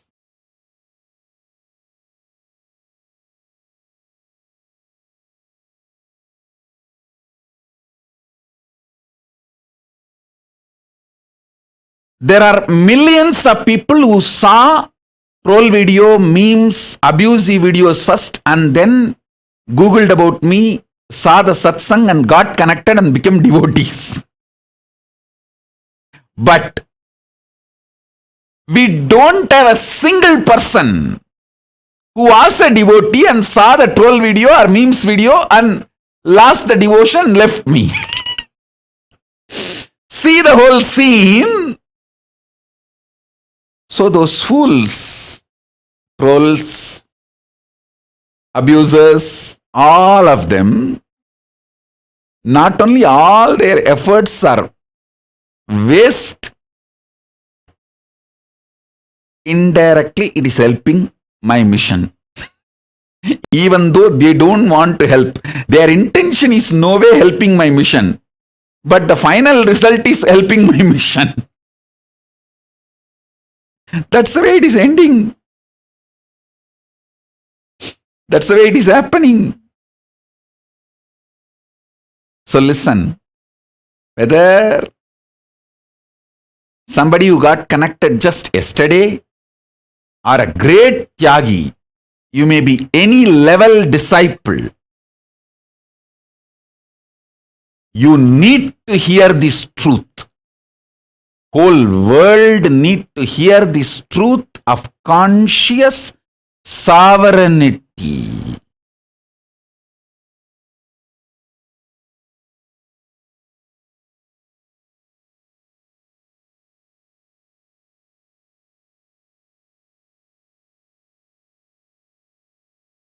Listen.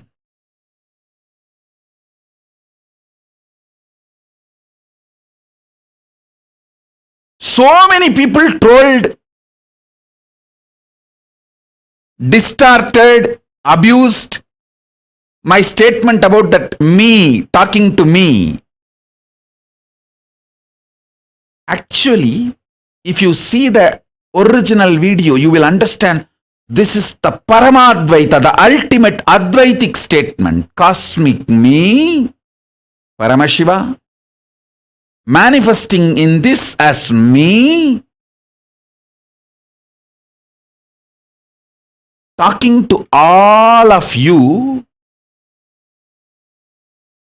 who are experiencing me in you. All of you experience you as me. That me in you and the me in me and cosmic me, all three are made of same substance called consciousness. Because I have realized cosmic me, individual me, and the me in you, all three are one and the same. I love cosmic me, the me in you, as me in me.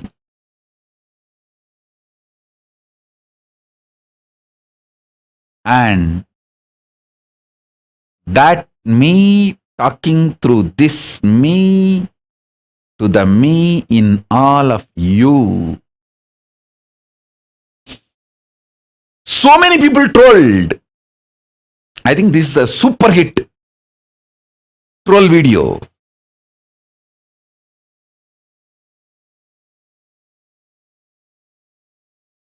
But many people who got little curious, triggered, something seems to be like making sense. Why is he telling what he is telling? Let me just Google. Whoever Googled and started seeing more satsangs, they all got connected. They all got connected. I tell you,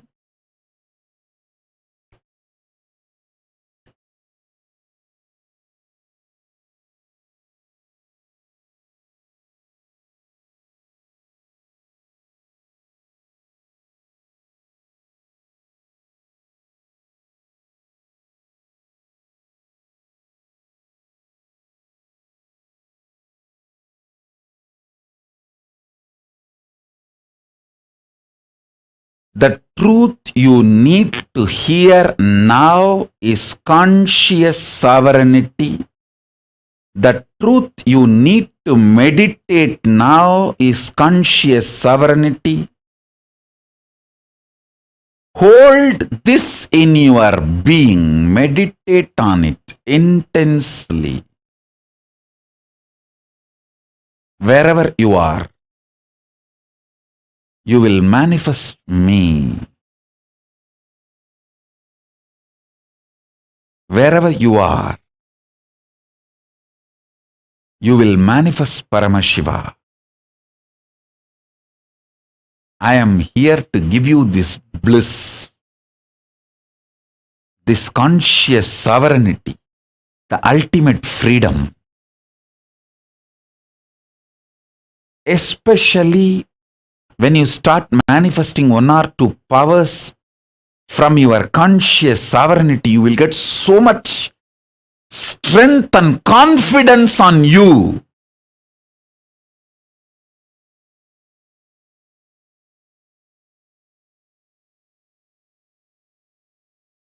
About the conscious sovereignty,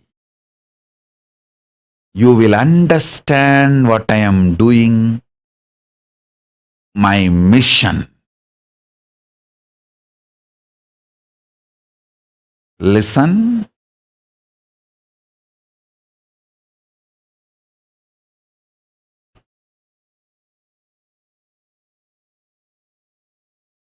Every breath I am taking, manifesting as words, is initiation to give you conscious sovereignty. Every movement I am doing is a sweet hug, Shakti Pada, Shaktini Pada, initiating all of you through Sparsha Diksha, giving you conscious sovereignty. Everything I do is to make you experience conscious sovereignty. Realize conscious sovereignty. I tell you.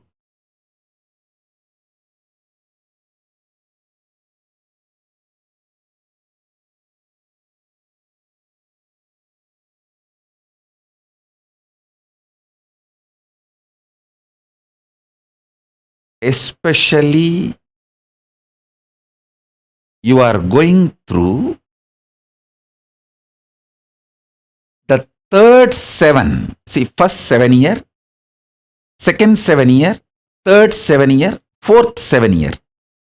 This third 7 year and fourth 7 year means age 14 to 21 and 21 to 28. This two is the most important period of your life. If you are between 14 to 28 and you withstood this pralaya and stayed back with me, I guarantee you are enlightened. I will manifest conscious sovereignty in all its dimension in you, because that is the time internally and externally so much turbulence happens.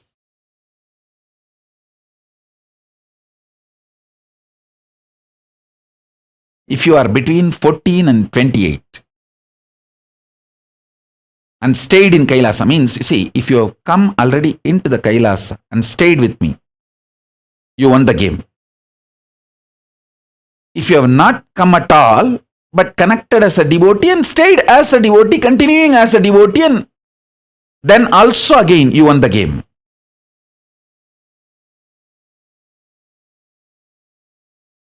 Both team never came, but wanting to come, never broke the integrity. You won the Kailasa, you won the game. Came, withstood all this turbulence and pralaya and stayed. You won the game. This is the most crucial time, this 14 to 28, to build the conscious sovereignty. The hormones, chemicals, everything. The way it churns inside, outside. the way you feel about you, because of that, the way you feel about Guru and others,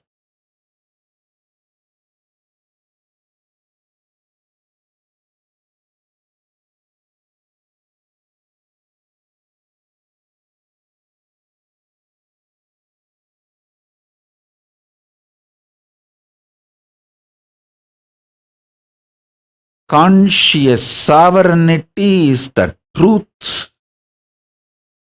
You should digest, internalize, hold, build buddhi, bhakti, shakti, yukti out of this powerful truth, conscious sovereignty. It's the ultimate freedom and ultimate enlightenment.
Sit now, your head, neck, spine straight.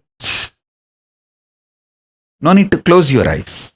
Keep your eyes open intensely, seeing me through all your three eyes. I'll give you Shakti Pada and Shaktini Pada to experience conscious sovereignty. Conscious sovereignty.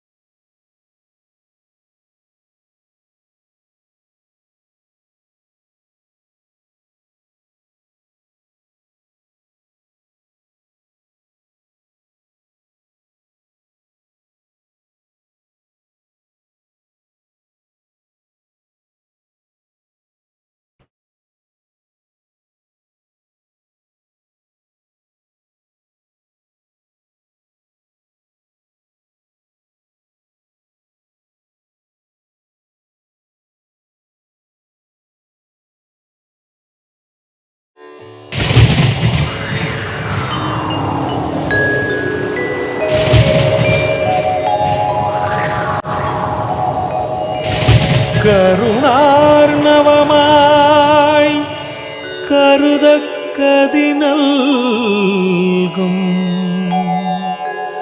Arunachal சிவமீதா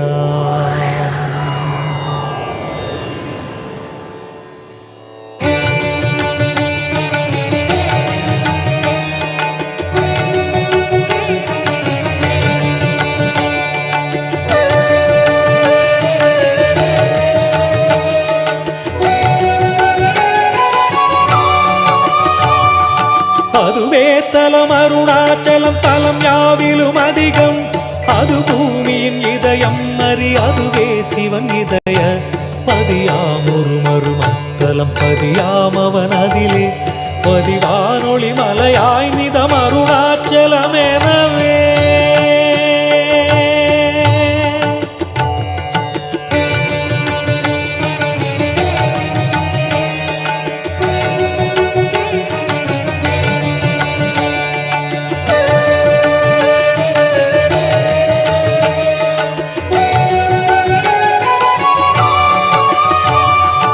ஆதி அருணாச்சல பேரற்புதலிங்கத்துருக்குள் ஆதிநாள் மார்கழியில் ஆதிரை அஜோதி எழும் ஈசனை mall முன்னமரர் ஏற்றி வழிபட்ட நாள் மாசி சிவராத்திரி அம்மற்று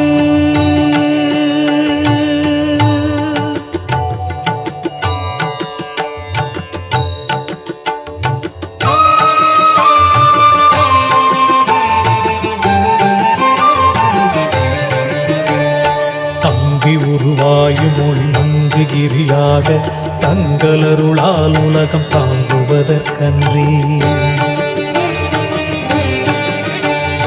இங்குறைவன் சித்தனென என்றும் எனதுள்ளே பொங்கி ஒளிரும் புகைப்பல் போகமொடு என்றுள்ளே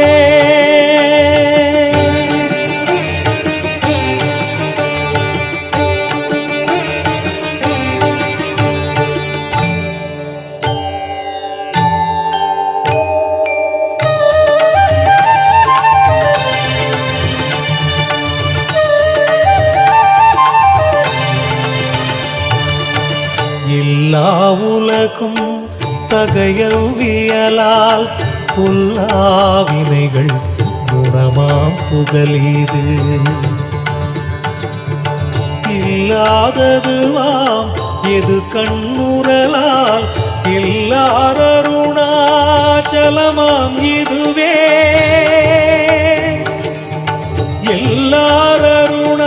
எல்லாரருணாச்சலமாம் இதுவே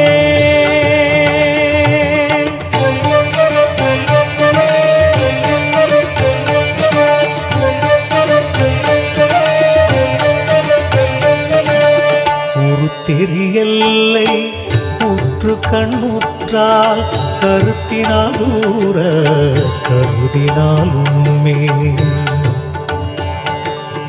வருத்தமுறாது வராத வேதாந்த அறுத்த விஞ்ஞானம் ஆர்க்கும் உண்டாமே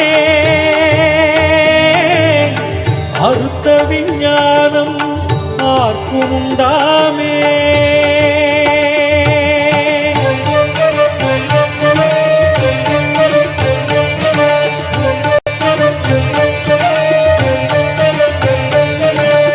யோசனை மூன்றாம் இத்தலவாசற்கு ஆசருதி கையாதியின்றியுமின் பாசமில் சாயுச்சியம் பயக்கும் மே ஈசனம் என்றன் ஆணையினானே ஈசனாம் என்றன் ஆணையினானே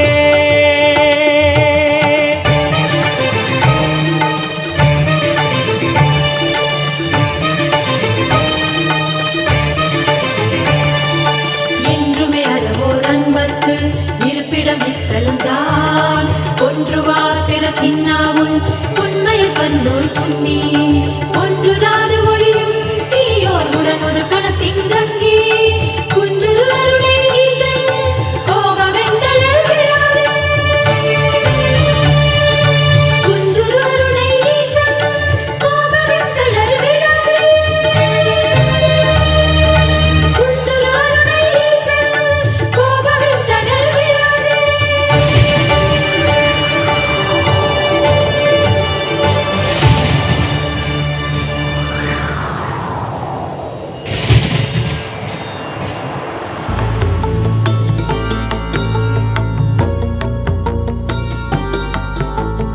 எல்லையின் கூத்தனே நடராஜா நீ எல்லையில்லாதவன் நடராஜா அணுவிலே அசைந்திடும் நடராஜா நீ அனைத்திலும் ஆடிடும் நடராஜா எல்லையின் கூத்தனே நடராஜா நீ எல்லையில்லாதவன் நடராஜா அணுவிலே அசைந்திடும் நடராஜா நீ அனைத்திலும் ஆடிடும் நடராஜா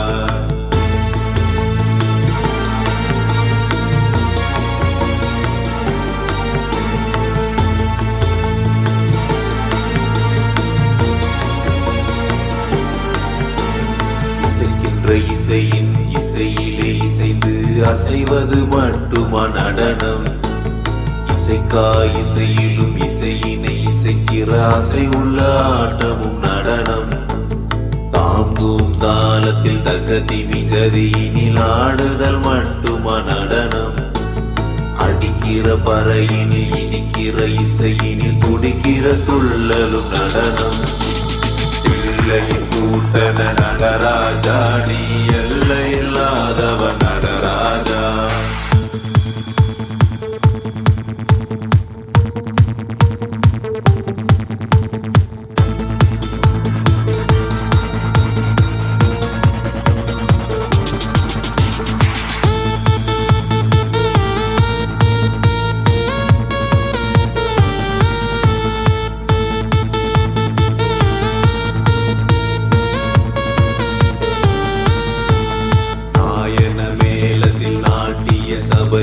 காட்டுதல் மட்டுமா நடனம் நாட்டினை விட்டவர் காட்டினை தேடையில் காட்டிடும் ஆட்டமும் நடனம் மார்கழி மாதத்தில் கானக சபையினில் ஆடுதல் மட்டுமா நடனம் ஆடியில் ஆடிடும் ஆலயம் கூடிடும் ஆனந்த ஆட்டமும் நடனம் சிகு சிகு உடையினில் விறு விறு நடையினில் அடிக்கிற கூத்தா நடனம் இனி ஓசையில் பொங்கிடும் ஆசையில் வந்திடும் ஆட்டமே நடனம் எல்லையின் கூத்தனை நடராஜா நீ எல்லை இல்லாதவன் நடராஜா அணுவிலே அசைந்திடும் நடராஜா நீ அனைத்திலும் ஆடிடும் நடராஜா எல்லையின் கூத்தனை நடராஜா நீ எல்லை இல்லாதவன் நடராஜா அணுவிலே அசைந்திடும் நடராஜா நீ அனைத்திலும் ஆடிடும் நடராஜா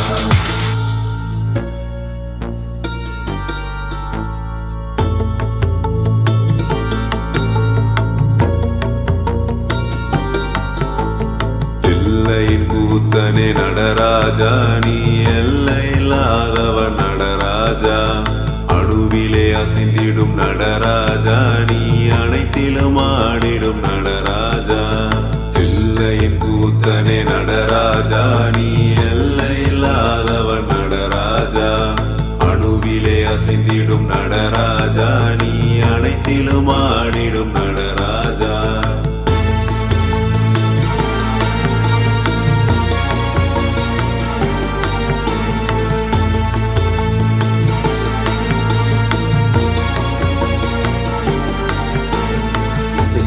இசையின் இசையிலே இசைந்து அசைவது மட்டுமா நடனம் இசைக்காய் இசையிலும் இசையினை இசைக்கிற ஆசை உள்ள ஆட்டமும் நடனம் தாங்கும் தாளத்தில் தக்கதிமி ஜதியினில் ஆடுதல் மட்டுமா நடனம் அடிக்கிற பறையினில் இனிக்கிற இசையினில் துடிக்கிற துள்ளலும் நடனம் பிள்ளையின் கூட்டன நடராஜா நீ எல்லை இல்லாதவ நடராஜா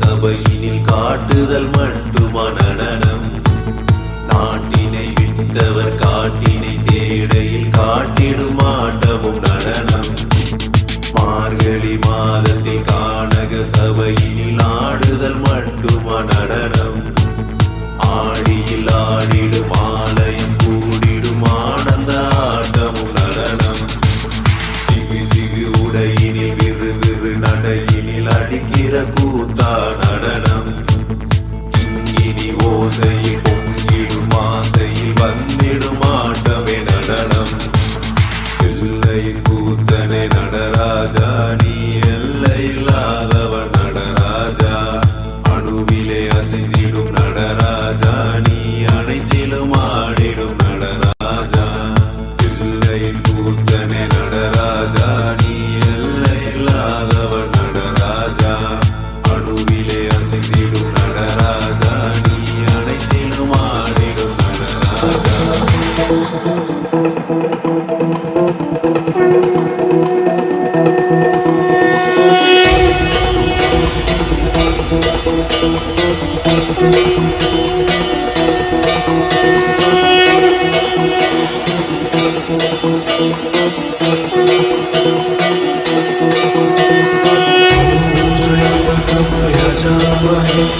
सुगन्धिं पुष्टिवर्धनम् उर्वारुकमिव बन्धना मृत्योर्मोक्षे मावृता ॐ त्र्यम्बकं यजामहे सुगन्धिं पुष्टिवर्धनम् उर्वारुकमिव बन्धना मृत्योर्मोक्षे मावृता शिव शम्भु हे महेश्वर দেবাদিদেব ত্রিলোকেশ্বর তুমি আদি হে অনন্ত জটাধারী নীলকণ্ঠ তুমি প্রলয় তুমি সৃষ্টি ত্রিনয়নে কৃপা দৃষ্টি তুমি ত্রাতা তুমি দাতা তুমি মুক্তি হে বিধাতা ওম নমঃ শিবায়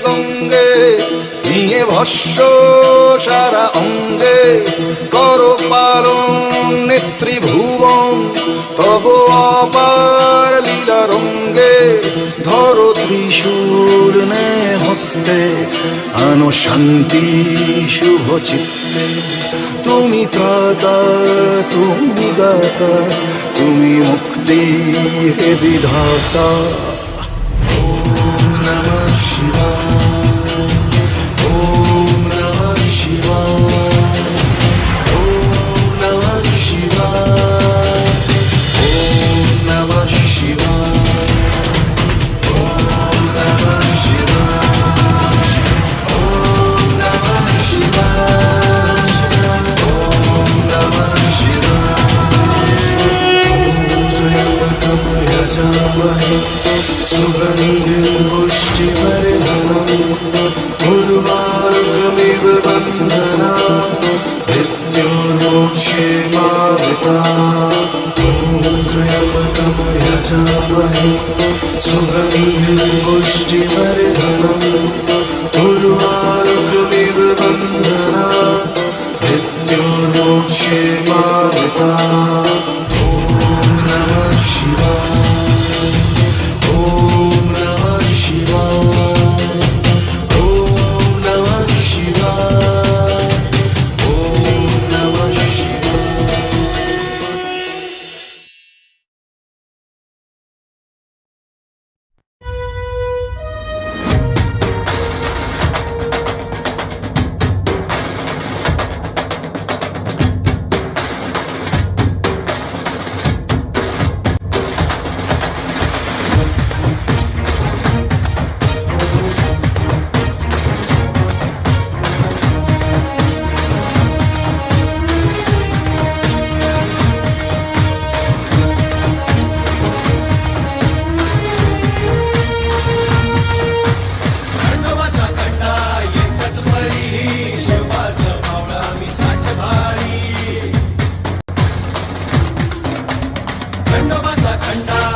शपथ हाय तुला मायभूमीची मरणाशी सर्वत लावून नशान तुफान विमान नाच करू वस्तू जीव शिवबाच्या पायावरी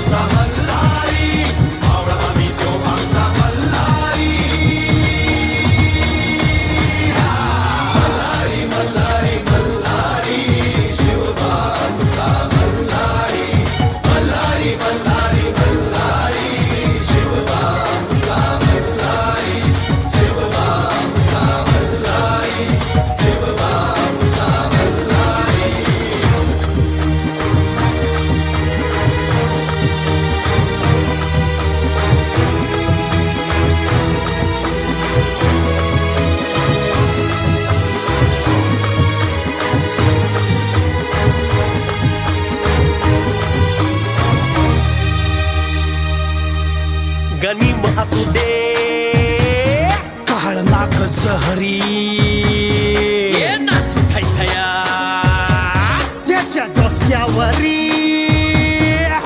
पोलादी मुठीनं दुश्मनाच पोलादी टाचन तुडगुन सौराज्य सद्गुराव राज्या परी शुभाच आमचा मल्हारी शुभाच आमचा मल्हारी शुभाच आमचा मल्हारी मल्हारी मल्हारी मल्हारी शिवबा आमचा मल्हारी मल्हारी मल्हारी मल्हारी शिवबा आमचा मल्हारी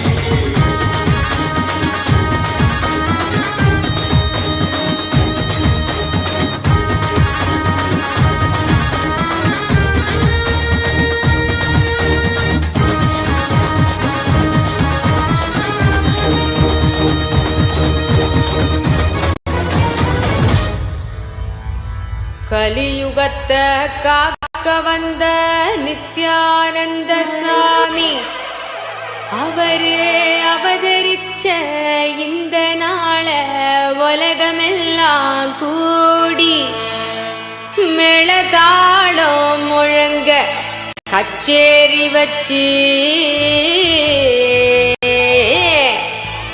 ஆனந்தமா போற்றி பாடி கொண்டாடுங்கடி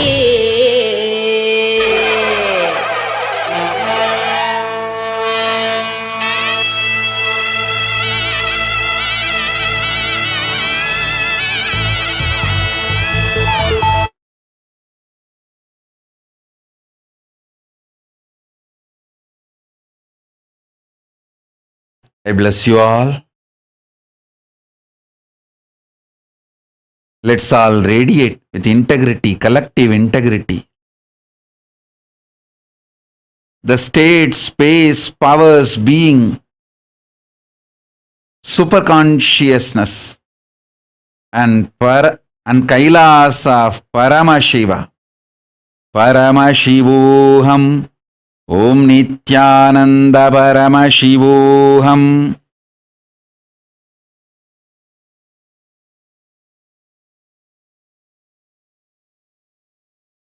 The state, space, powers, being, and superconsciousness of Paramashiva, Kailas of Paramashiva.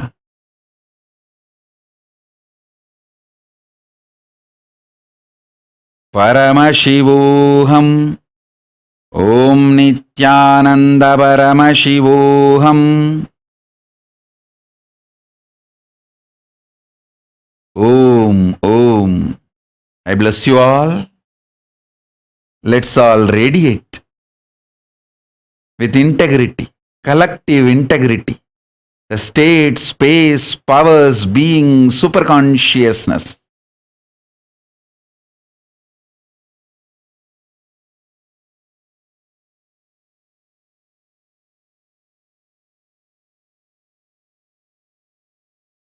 And Kailas of Paramashiva. I bless you all. Let's all radiate with integrity, collective integrity, authenticity, responsibility, enriching, causing, Paramadvaitam, Shuddhadvaita Saivam, the state, space, powers, being, superconsciousness, and Kailas of Paramashiva. Paramashivoham, Om Nithyananda Paramashivoham, the eternal bliss, Nithyananda. Thank you. Be blissful.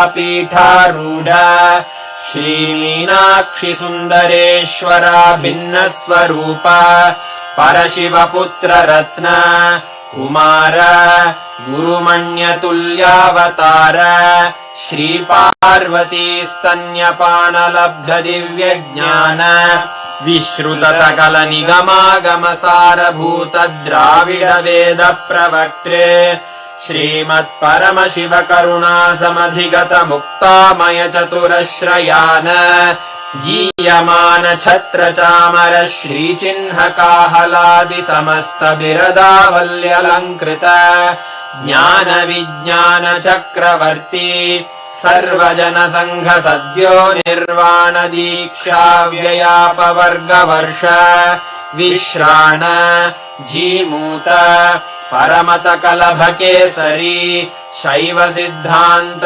स्थापनाचार्य श्रीराजाधिराज Pandya महाराज गुरु क्षपण शाक्यादि महान्धकार निवारण ज्ञान भानु वीक्षणानर्हार्हध्वजोच्छेदन पूर्वक श्रीमद्वृषभध्वज स्थापक शैव समय कर्त्रे सर्वज्ञ पीठारूढ श्री जगद्गुरु श्री ज्ञान संबंध देशिक स्वामी वागीश सुंदर माणिक्य वाचक स्वामिनाम् अवतार भूत श्री ज्ञान संबंध स्वामी पुनरुद्धृत श्यामला पीठ सर्वज्ञ पीठ त्रिणवत्युत्तर द्विशततम गुरु महासन्निधान अरुणगिरि योगीश्वर परंपरागत अरुणाचल सर्वज्ञ पीठ